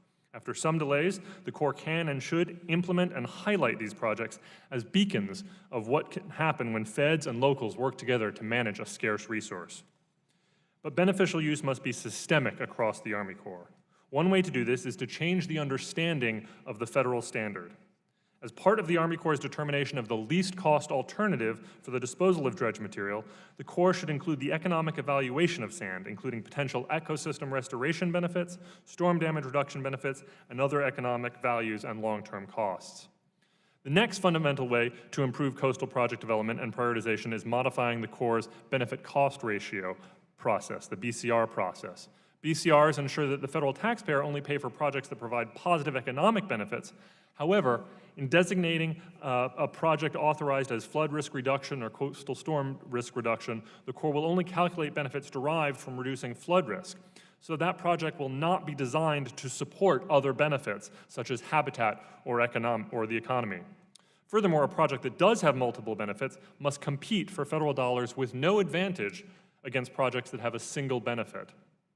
In the case of beaches, the economic value can be remarkably high. Economist Dr. James Houston has calculated that beach travel and tourism generates $285 billion to the national economy and $23 billion in federal tax revenue annually. These type of economic figures ought to be considered when deciding which flood risk management projects to prioritize. WRDA 2018 did authorize a National Academies and a GAO study to look at Army Corps budgeting practices, and these studies will help inform the Corps BCR process, but by themselves they don't actually change anything. The Corps BCR for flood risk management projects is an archaic tool that needs to be modernized. Congress needs to direct the Corps to update its BCR process, either to consider the full array of benefits or to develop a new methodology for prioritization that incorporates a project's secondary benefits. The result of advancing RSM and beneficial use and reforming the Corps BCR will be improved decision-making framework that appropriately values natural infrastructure, the beaches, dunes, and wetlands that provide flood risk reduction, but so much more. Army Corps mandates are too broad and the challenges of the coast too great for the Corps to continue to focus on projects that only solve one problem at a time. Natural infrastructure provides flood risk benefits, ecological benefits, economic and recreation benefits. The Corps has been building beaches for 100 years and restoring wetlands for 50 years, so the concept of natural infrastructure is not new. The next step is for the Corps to maximize multiple benefits for individual projects and within coastal systems. Finally, the needs of our nation's coastlines are too enormous to be solved by policy changes and authorized projects in WRDA alone. Our country must make major investment in infrastructure that includes dedicated support for coastal resilience and natural infrastructure. ASBPA looks forward to working with the T&I Committee to address these challenges in WRDA and any future infrastructure legislation. Thank you. Thank you, Mr. Brockman. We now recognize Dr. F. Martin Ralph. Welcome. Good day. Thank you for the opportunity to be here, Chairwoman Napolitano and Ranking Member Westerman and the committee. I'm here to describe an experience we're gaining on bringing weather forecast information into reservoir operations. It's an experimental effort. It's being done in very close collaboration with the Corps of Engineers and with local water agencies on the West Coast. We've brought scientists together in meteorology, in hydrology, in biology, with civil engineers in water management, flood control, and the like, to explore how this might work in the future. Traditionally, forecast information on precipitation has not been able to be used directly in reservoir operations because historically the skill has been extremely low. But one of the great accomplishments of science in our lifetimes has been the development of weather prediction that has some skill. We've come to realize through those studies in the last several years that certain types of storms that affect the West Coast, we now know as atmospheric rivers, have some predictive skill. So let me take you to a time a few years ago with a reservoir in Northern California on the Russian River, Lake Mendocino, and it was December, and a big atmospheric river had started to refill the reservoir a bit to where it should be. Another one hit a few days later, encroached into the flood pool, and possibility was there for another one to come. As the rules require for this operation, that reservoir was 25,000 acre-feet was released to restore the flood control pool. That flood control pool was then available if another storm had come, just as the rules had designed it to be. As a meteorologist, I would say facing two ARs that had just hit, and another one, if it were to hit, would be a serious problem. I think it was a smart move. However, what happened, and nobody could predict this at the time, was the drought began, the worst drought on record in the area. The reservoir then declined over the next 13 months to its lowest point in a long time. And that created a bit of an issue for water supply, not only for the people, but for agriculture, and also for an endangered species there. Salmon are a serious issue. There's a biological opinion on this river, and the agencies that are responsible work very hard to try to keep that salmon alive. So the Sonoma Water Agency, the Army Corps of Engineers, and a group of scientists led by myself and the chief engineer of Sonoma Water got together a group to explore the possibility, hey, we've seen this atmospheric river phenomena develop in our science. We think there's predictability there. Is it possible that there's enough skill there that in that case in 2012, operators could have looked ahead several days and realized there's no AR coming. Let's save some of that water, pending the next day's forecast and whether or not there'll be more storms coming enough to be concerned or not. One of the special situations in this region of the world is atmospheric rivers are the driver of flood. So from a weather standpoint, our challenge about looking ahead boils down to we really don't care about the run-of-the-mill storms. We care about these atmospheric rivers. There's only a few each year, and they make or break the water year for much of the West.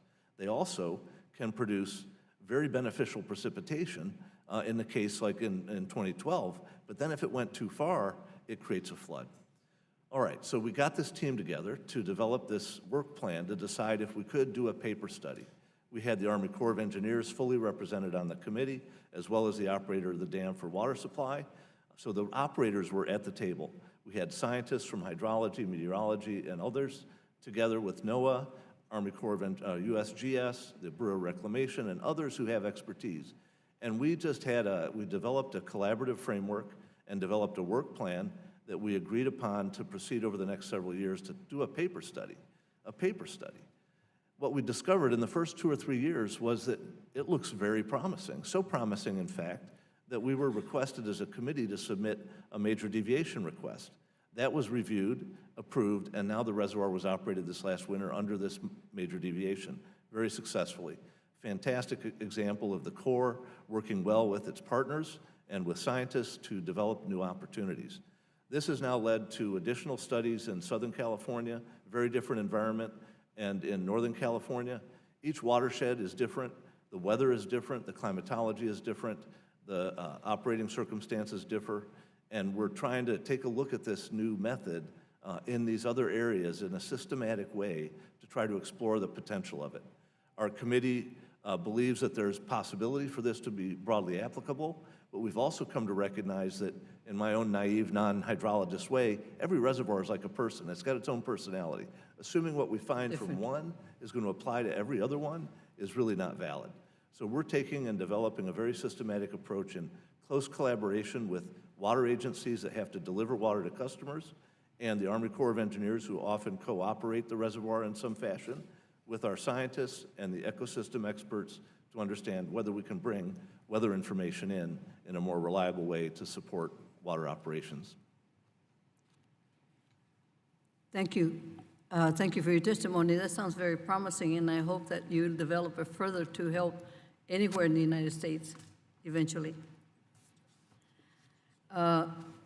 Thank you, everybody, for your testimony. We will recognize myself for 5 minutes, and the questions that I have were many, and I think we'll try to expedite this since we've been here almost 3 hours.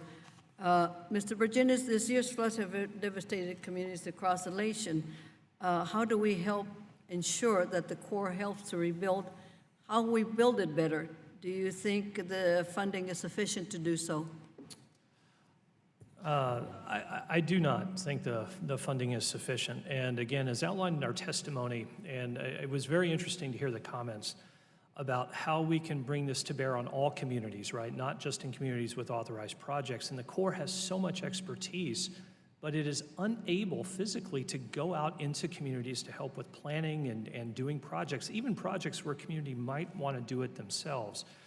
So that's one aspect of it. The other is, you know, I was reading about a report that came out, I think in the last week or so, that used the example of if we use the option of seawalls, that across the nation we're looking at about a $400 billion price tag when it comes to dealing with sea level rise. And the intent of that study was not to say we need seawalls everywhere, but the intent of that study was to start getting our arms around the magnitude of the flooding problem that we face with the future conditions that we're going to be dealing with. And so the $100 billion backlog that we talk about is really small compared to just what we're going to be facing on our coasts. Mr. Brockbank and Ms. Hill Gabriel, we hear more of the reports of coastal beach closure because of the algae bloom. What is the ecological and economic consequences of algae blooms? What are your recommendations for long-term solutions? How does it affect communities and tourism and fishing and the lost revenue? Certainly the economics of algae bloom are devastating to local communities who rely on beach tourism as a primary source of their economic well-being. ASBPA doesn't work on water quality issues, but we are very actively trying to support these communities that have economic base, beach tourism economic base. And so I think whatever the Corps is able to do to ensure that the water quality is of a sufficient standard to maintain that base, is absolutely critical. And thank you for that question. I think another important factor to think about is the need to coordinate between local government, state government, and the federal government. There are many things that are outside of the Army Corps' mission that they do not have control over that often contribute to the algae blooms.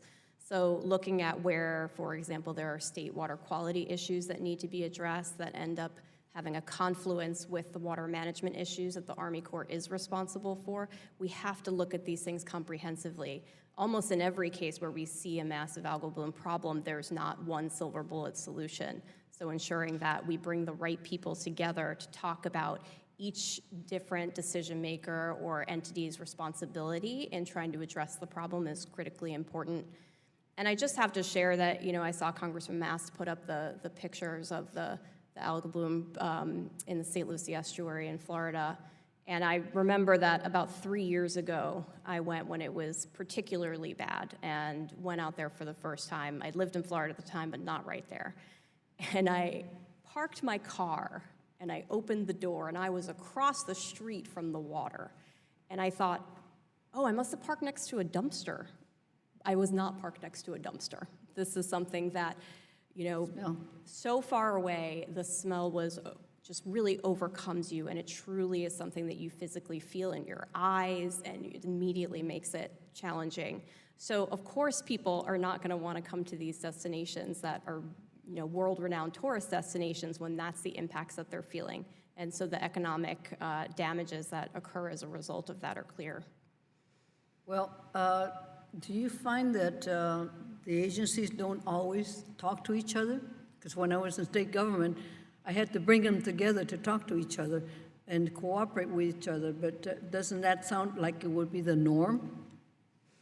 I think we wish it would, but that's certainly always a challenge, is a need for someone to take a leadership helm and make sure that those people are brought together to the table at the right time to have the right discussion, and that everyone is willing and ready to address their contribution to the problem. Dr. Martin, one of the sites being considered by the organization is Prado Dam, which is in my region. I know all sites are different, as you explained. What are the lessons learned from Lake Mendocino, and how can you apply those to other reservoirs like Prado? One of the calculations that needs to be made is it involves how the reservoir is operated. If it's operated such that it may need 2 or 3 days lead time, we can do better at forecasting 2 or 3 days out. If it requires 7 or 10 days, that's going to be a different story. It's very tough to get these storms right 7 or 10 days out. So a lot of it depends on the character of the watershed and the dam itself. Would that require cooperation of the agencies to be aware of it? Oh, absolutely, and we've been very well received by agencies wanting to discuss this. Thank you. Mr. Westerman, you're recognized. Thank you, Madam Chair. For a while, the witnesses had us outnumbered 3-1, but thanks to Ranking Member Graves, we got it down to 2-1 now. And I want to thank the witnesses for your patience and also for your very important testimony, for presenting it to the executive committee of the committee, but more than that, getting it on record because it is important issues that you've talked about. Mr. Ennis, you talked about the inland waterways and the navigation and commerce on those waterways. Can you elaborate a little bit more on how the river closures have affected industries that rely on products that move up and down the river? Sure. This year's been extreme with the flooding that we've seen. We've seen millions of dollars of cost to us and also delays in projects all over our system because we can't get the products there. And so that's had major impacts on what we've been able to do. And it's really caused delays and put more trucks on the road, as well as finding alternative methods to get there, which is not our preferred method. And the delays of getting to let's use St. Paul as an example. We were almost 3 months delayed getting there from when we normally would get there, and the cost and impacts to projects up in that area and further north have been huge for us. And modernizing the system is going to be critical, because if those are modernized, we can recover quicker from a flood event to reduce the cost, and that 75-25 split is going to be crucial to being able to do that. Thank you for that. Many of you mentioned in your testimony this concept of natural infrastructure. I heard words like designing with nature. I thought of the lyrics to a song that said, I fought the law and the law won. You know, at some point we're going to say, I fought nature and nature won. And I think we're seeing that in a lot of places now. So the question to the panel is, how is the Corps implementing provisions from WRDA's 2016 and 18 to consider natural and nature-based features when studying certain projects? And as a follow-up, is the Corps or non-federal sponsors, are they acting as barriers to considering natural and nature-based designs?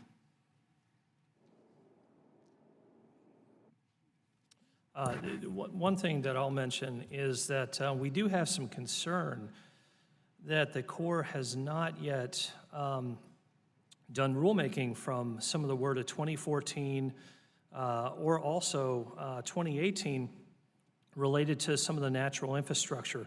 The Corps initiated some rulemaking in February 2015, but we've not seen any proposals 4 years later. So by not having the rulemaking, that's problematic.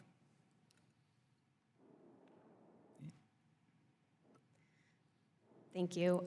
I will add that I think the direction was very clear that the Army Corps should be considering or must consider natural infrastructure alternatives in projects like flood risk reduction, excuse me.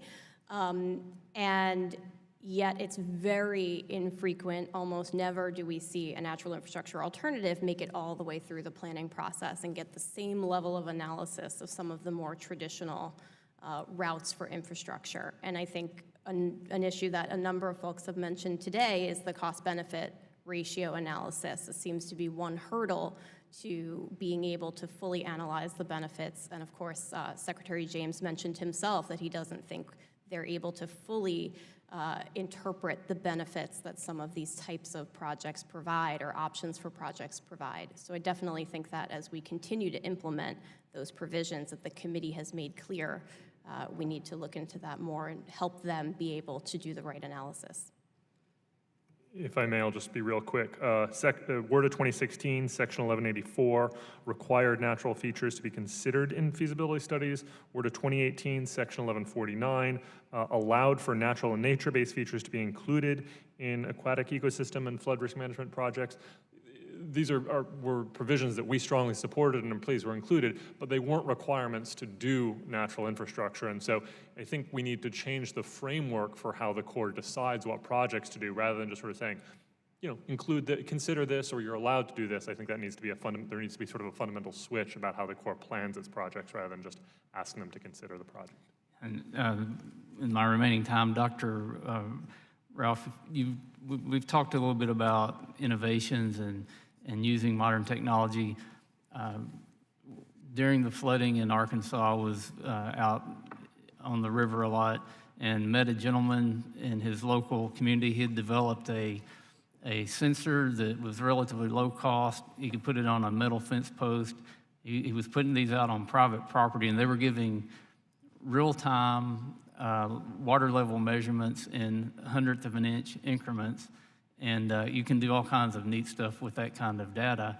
And he developed this for the irrigation industry. And I said, that's pretty cool technology. Have you talked to the Corps or anybody about using this for monitoring river levels? And he said, you know, the Corps is not interested in talking to somebody like me about new technology. But do you see a hindrance with the Corps in accepting new technology and getting out on the cutting edge of things that could be very beneficial in monitoring current conditions and changing conditions? Actually, my experience is just the opposite. They've been very open to exploring new approaches. We work directly with the research side of the Corps, which is the Engineer Research Development Center is the lead of that. and we're actively engaged in testing new methods with them. Yield back, Madam Chair. Thank you. Ms. Marcusel Powell. Thank you, Madam Chair. Ms. Hill Gabriel, it's great to have you here with us this afternoon. As you know, I feel like sometimes I sound like a broken record because all I talk about is the situation that we have in my district. The Everglades is part of my district, and we have been working on Everglades restoration now for 2 decades. And I just feel like we have so much to do, and no one seems to have a clear answer on what are the much necessary steps to avoid the catastrophe that we saw last summer, and to protect our ecosystem, which is dying, and also the livelihood of so many of millions of Floridians that depend on this ecosystem for water quality and their livelihood, really. So from your perspective, from all the work that you've done, what is it that we can do to speed up the restoration process right now? Thank you, Congresswoman. I think the first thing is, again, a common theme we've heard today, is that for all the success this committee has had in getting new projects authorized, we need help working with colleagues in the Appropriations Committee to make sure those newly authorized projects get funded. The amount of progress that's been able to be made by having the ability to authorize new projects get back on a regular cycle is clear. When you have that level of certainty, it really makes a difference because it filters all the way back down to beginning new planning studies and every step in the process it takes to bring a project up to Congress. When the funding is uncertain, and we've seen that Army Corps funding at times can go up and down, it makes it very difficult not only for the Corps to plan ahead with how much progress can be made in any given year, but it also makes it difficult for the non-federal sponsor to be able to budget accordingly. Where we've seen a lot of progress in the Everglades has been when the non-federal sponsor has taken the lead and said, well, we'll make sure we have the funding in place. So if we're able to get that $200 million in place this fiscal year and future fiscal years, that will make progress happen much, much faster. And as the chairwoman noted in her opening remarks, additional appropriations challenges like limiting the number of new starts can also be a barrier to making progress, not only on the Everglades, but on all of the projects that we're talking about here today. The last thing I'll add is I think that when we have these massive long-term programs, it's easy to find issues along the way that can divert us off of the course of getting projects done and getting the next projects ready. And so really maintaining that focus and keeping our eye on what the ultimate goal is and continuing progress is key. Well, I was on a mission when I started in January requesting that funding for the Everglades and testified in front of the Appropriations Committee requesting those $200 million. I just worry that now that it has been approved, that the $200 million will help complete some of the planning, not necessarily complete the project. So it'll delay the restoration efforts. So that's a concern of mine. Another question that I wanted to ask you, you spoke about the marshy areas within the lake that could help in filtering some of the toxicity of the water. Can you talk a little bit about that and just explain what else we can be doing to just improve the overwhelming toxicity that we find in the water currently on Lake Okeechobee? That's right. Often we talk about Lake Okeechobee in terms of, the source of these discharges that go out to coastal estuaries and cause toxic algal blooms. But the lake itself actually has incredibly important habitat. And even if you're not concerned with birds or other wildlife that rely on the lake, it also contains, when it's healthy, up to 150,000 acres of marsh that acts as a natural filtration system. So when we hold lake levels too high for too long or too low for too long, some of that marsh dies out, and so the natural water quality treatment is no longer there. And to put it in perspective, the state of Florida, south of Lake Okeechobee, has built about 65,000 acres of man-made treatment marshes because we found that despite every technology attempted, those treatment marshes were the best way to actually remove the nutrients, that nature won. We couldn't figure out a better option other than nature, replicating nature. So building man-made marshes cost the state over $2 billion. But meanwhile, you have twice that amount in Lake Okeechobee itself if you just keep the lake healthy. So it's important to also consider the habitat on the lake itself in the equation of trying to solve those water quality problems. Thank you so much. I've run out of time, but maybe I'll ask you some questions after. Thank you. Mr. Graves, you're recognized. Thank you, Madam Chair. My question is for Mr. Waters, and obviously we've demonstrated just how bad the flooding's been, some of the worst on record. Can you expand a little bit? And I apologize for missing all of the witnesses' opening testimony. I had another commitment, but can you expand a little bit on how this has affected the livelihood and of our communities and our farmers and you know, all of our area, the businesses throughout, and you can focus specifically on the state of Missouri because it's the same whether it's Nebraska or Iowa or Kansas or farther downstream on the Mississippi. It's been incredible, this event. Number one, I sat on the Highway Commission in Missouri, and at one point we had over 407 roads closed due to the flooding. Some of those were major interstate highways. I-29 that runs up through Missouri and Iowa was closed for numerous days. That alone is a huge economic impact. The farmland that was flooded in Missouri, 1/3 of the crop produced in the state is produced in the 100-year floodplain. We've got a massive amount of that floodplain underwater now. That's going to have a huge impact on the state's economy because agriculture is the #1 industry in the state. And it's not going to end this year because, as I mentioned in my testimony, those levees are going to sit open. The Corps is saying that they probably won't get the levees repaired for 2 years. I think it's probably more like 3 to 5 years.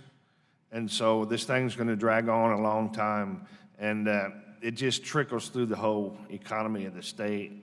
Not just the state, but when you put Kansas, Iowa, Nebraska in there, the whole Midwest, and it really will affect food production and trickle through the United States economy. I really believe that. And can you, just to change gears for just a little bit, real briefly, talk to me a little bit about realignment and setbacks when it comes to the levees and how that's going to impact property owners and some of that farmland? Sure, I'll talk about a levee breach on my property. The hole that was created when the water came over the levee and breached is 51 feet deep.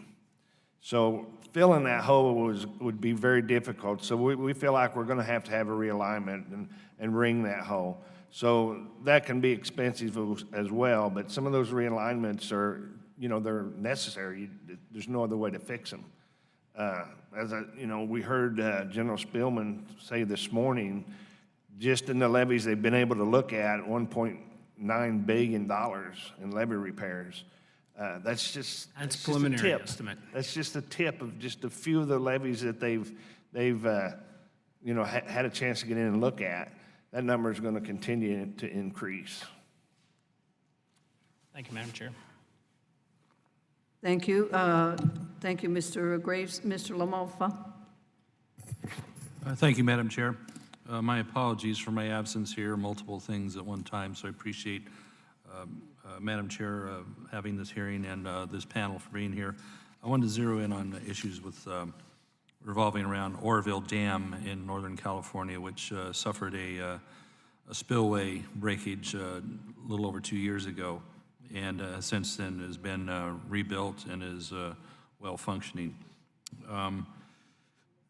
The reconstruction of it, which we understand there's certain issues with how lake levels have to be maintained on that, but indeed for 2 years the lake level of Lake Oroville was kept very low in phase with this construction, and it was a risk-averse strategy.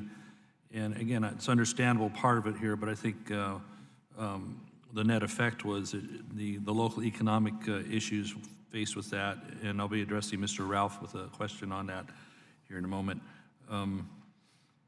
It hurt the local economy on the recreational side and tourism side, as well as the water supply issues for the state of California.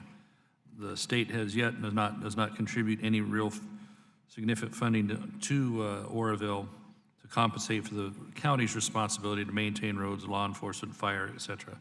So the county, Butte County calculates approximately $10 million a year of cost to them for providing services that they have little authority to be part of.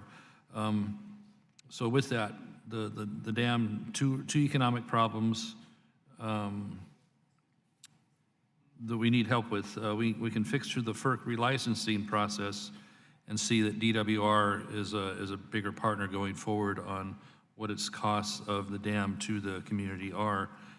And then also looking at, again, more directing to Mr. Ralph, looking at the risk and economic impact when we do this. The forecasting model for how the lake level is maintained. Again, it's a different situation when the spillway is being repaired. I thought it was a little conservative, but on low levels. But nonetheless, we're through that, and we've had a great water year this year, 2019. So, Mr. Ralph, I understand you're working on a forecast model with the state of, in hope of updating the 1970s era Army Corps manual for operations of Lake Oroville as well as New Bullard's Bar nearby. They kind of work together. Do you expect this update to be completed at what point? Yeah, we're working with Yuba Water Agency and California Department of Water Resources in a combined effort on the Yuba and Feather that will involve both New Bullard's Bar and Oroville. We're in the phase now of beginning to develop the work plan to lay out what's needed in terms of our analysis and science to address the issues. We have a target timeline such that our report will generate the inputs into a potential water control manual update in the order of 3 years or so from now. Okay, when was this first started or proposed of the update? We just began the work together in May. Of proposing the idea of changing the manual, or? I believe that the Yuba Water Agency has already been envisioning a change in the water manual associated with a revision to their release facilities from New Bullard's Bar. So we're working with them very closely and coordinating the timelines. Our committee includes a representative for Oroville Dam from DWR. Okay, so basically it's a 3-year process from initiated being this year is what you're hoping for? Right. It's been a 5-year process on Lake Mendocino, and we're accelerating that as we learn along the way. Okay, kind of use that model as a way to move a little quicker on this one, hopefully, right? Right, we're learning things we don't have to reinvent, but there are new challenges on Oroville. In particular, the High Sierra and the snowpack is a big technical issue, and we've got to address that. Yeah, I've noticed, I've looked at a lot of numbers on that where they're, with the big snowpack up there, there's a lot of fear about that snowpack melting all at once, but every number I ever watched on CFS input has been pretty conservative. I mean, pretty low numbers. It hasn't been the rush of water coming into the lake. I know that farther down, more in Central California, those rivers do really rage when snowmelt happens, but up in our area, it seems it's not as big of a concern. So when I watch how they're managing lake level, it seems like there might be just a little bit of overemphasis on that. So I hope as you're modeling this, that what kind of improvements do you think we can allow to keep the lake fuller longer into the year so that we have that water supply issue for the rest of the state as well as the local economic and tourist issues? Is there a way to aggressively look at this model and keep more water in a longer period and still have the margin of safety that's reasonable? Yeah, our effort is going to look both at increasing water supply reliability in a way as you're envisioning there, but also flood control mitigation capacity through pre-releases. This is aligned with the new release structure that New Bullard's Bar is envisioning that will allow them to make releases at a lower water level in the reservoir. Okay. So what I noticed at Oroville, we have a lot of capacity through the Hyatt power plant to maintain, and then the spillway itself is designed for a lot of ability to spill safely within the river system. So it looks to me like we can certainly be a little more aggressive on keeping the lake full longer and still have that margin of safety. So please look into that, and I'll yield back, Madam Chairman. Thank you. Thank you, Mr. Lamalfa. We are going to go into a second round, very brief, but to the panel, all of you, why is it important that Congress continue to enact WRDA? Well, I'd just say we've got a lot of problems out there, Madam Chairman. We've got flood control structure all over the country that needs improvements, needs to be put back where it has been damaged. There are problems across this whole country, and as I said in my testimony, wake up in the morning, turn the TV on, you'll see it flooding somewhere in the country nearly every day.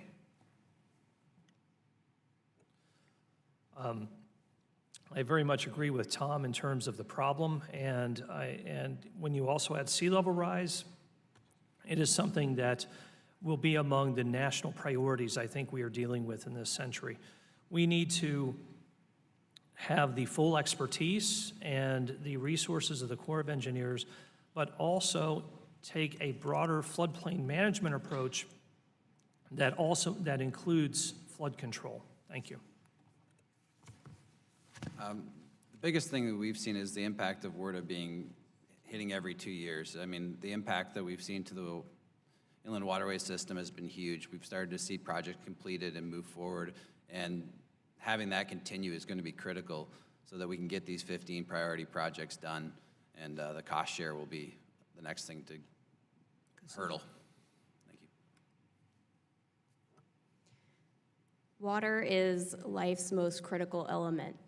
And I think as the changing climate means we're going to see stronger storms, sea level rise, flooding in some places and drought in others, there's probably no more important issue than advancing water infrastructure.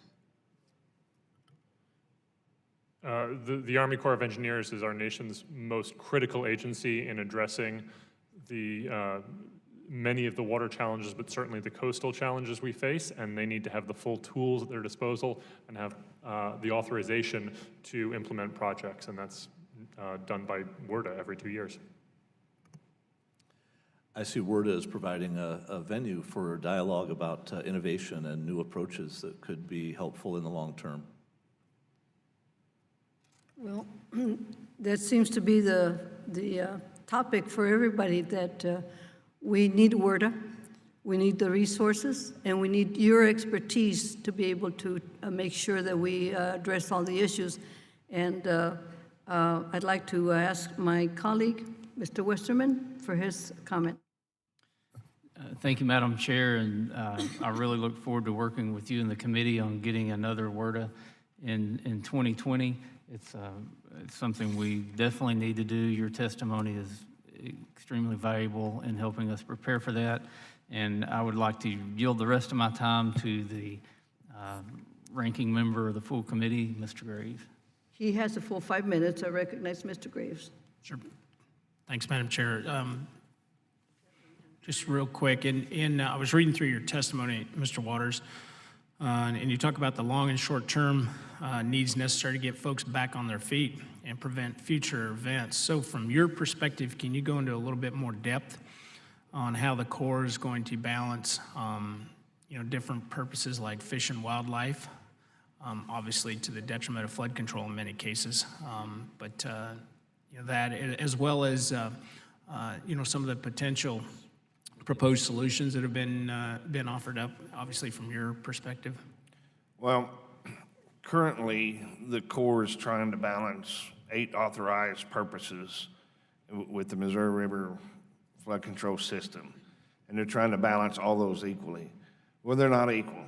This system was built for flood control, and so we have to set a priority on flood control. And when we do that, we're not tossing away the other authorized purposes. When the system was built for flood control, all these other purposes and all these other benefits of a system came about. So they'll still be there, but to manage this system, to protect lives and property, it has to be managed for flood control. And so we've got to get back to that, and I think one of the first places that we can start is with the dike notching that I talked about. If we can get these dikes fixed so the water flows downstream. Right now, with all the notched dikes, as the water comes down the river, it hits those dikes and swirls. And so it's swirling its way down the stream. If you look at the Illinois and the Ohio River, those riverbanks are straight and smooth, and the water flows right down the river. But we've been doing some of these, I call them experiments, and these projects that we've done have damaged the flood control system. And we're seeing the results of it now. We're seeing more flooding more often. Thank you, Madam Chair. Thank you, Mr. Graves. Chair now recognizes Mr. Graves. Thank you, Madam Chair. I want to thank all of you for being here today and providing your input. We talked on the first panel a little bit about the backlog of the Corps of Engineers, and I want to state for the record unequivocally that I could not more disagree with Secretary James's comment that the backlog only consists of projects that have been partially funded. Congress doesn't earmark projects. I couldn't disagree more with the way that he categorized that. If a project has been authorized by this committee, by this Congress, it is a backlog project, period. There's a way to take projects out of the authorization process through a deauthorization.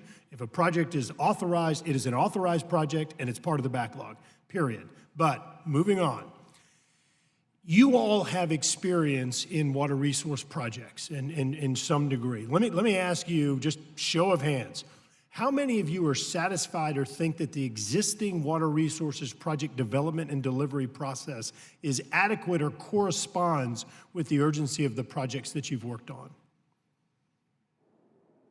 Madam Chair, I just want to let the record reflect that no one's hand is up right now.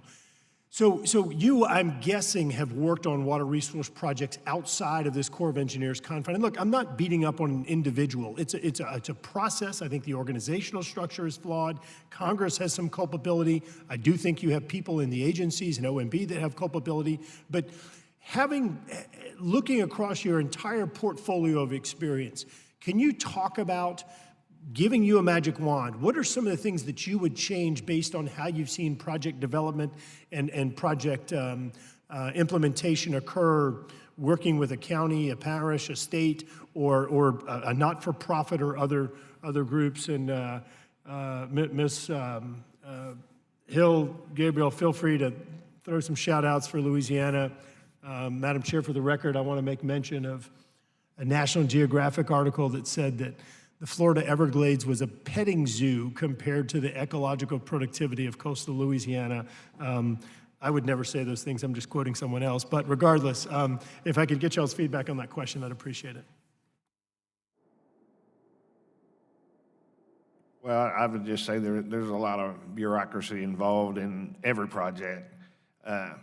Even some, I've been talking about levee repairs, but some of those repair projects drag on for a very long time as you deal with regulations and rules within the Corps of Engineers and even beyond the Corps. We have to do environmental studies. We have to gather easements and property rights. So there's so much bureaucracy in that.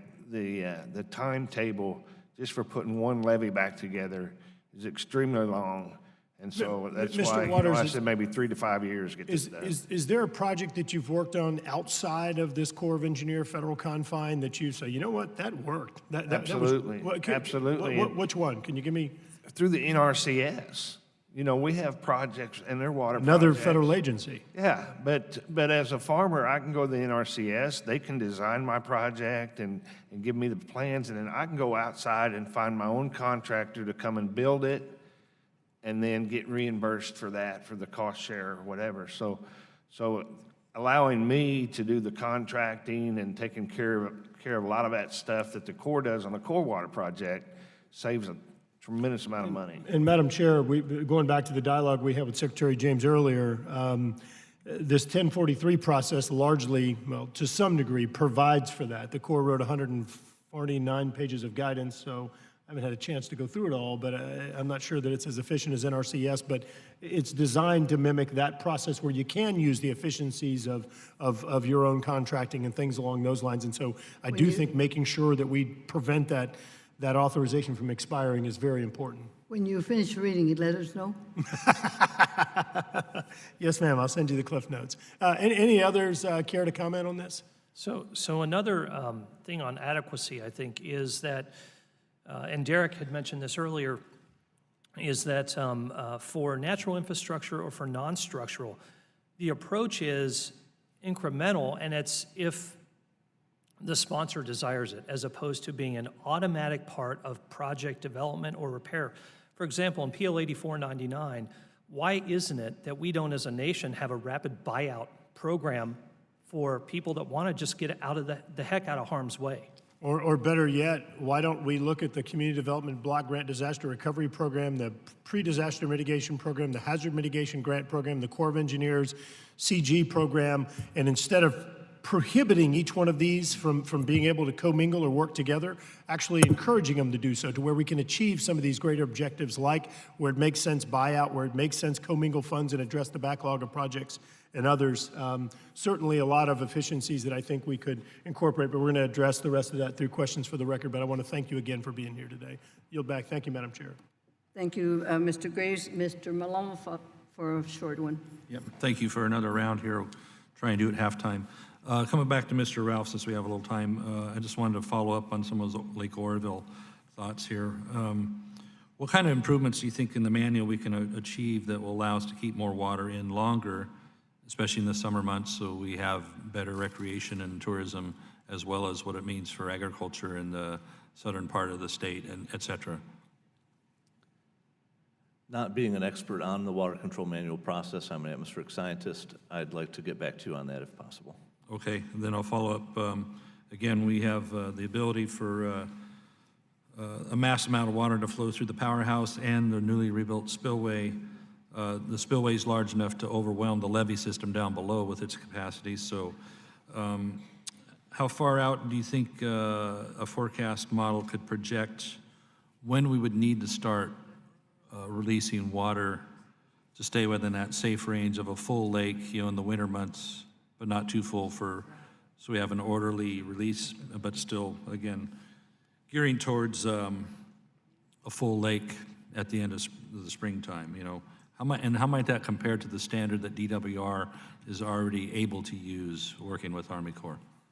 I can't tell you numbers off the top of my head, but I can say that factors that come into play are how fast water can be released from the reservoir, what amount of water needs to be released, what the conveyance system is downstream, how far it needs to go, and each reservoir has its own particulars of that. And that's what our work plan is developed, is intending to quantify very carefully. In the case of Lake Mendocino, for example, the number we came up with as a committee was 10,000 acre-feet of additional water supply reliability. Lake Mendocino is 1/10 the size of New Bullards Bar. It's a fraction of Oroville. And based on the release structure and the rates that have been allowable, it would take about 2 days to release that water. And then Guerneville is a town downstream that is flood prone. It would take about 1 to 3 days for that back edge of that surge of water to get past Guerneville. So you add the 2 days to get the water out of the dam, up to 3 days to get out of the way, that's 5 days. That gives us our lead time requirement for adequate forecast skill so as to enable FERO to work on Lake Mendocino.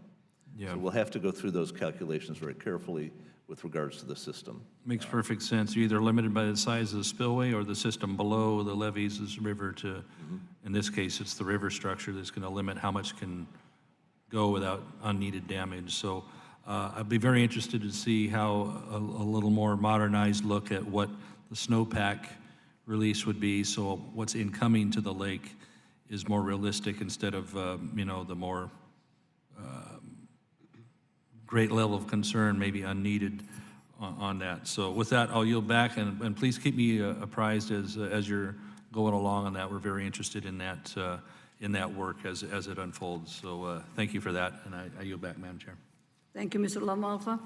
I ask unanimous consent that the record of today's hearing remain open until such time as our witnesses have provided answers to any questions that may be submitted to them by members of this committee in writing. I also ask unanimous consent that the record remain open for 15 days for any additional comments, information submitted by members or the witnesses to be included in record of today's hearing. So without objection? No objection? So ordered. I would like to thank General James, Secretary James, left, but he was here for a good portion of your testimony, and I thank him for that. And General Spellman, thank you very much for staying. We recognize your presence and thankful for it. And to the witnesses, thank you for your patience, and we thank you for your testimony and bid you goodbye. Subcommittee stands adjourned.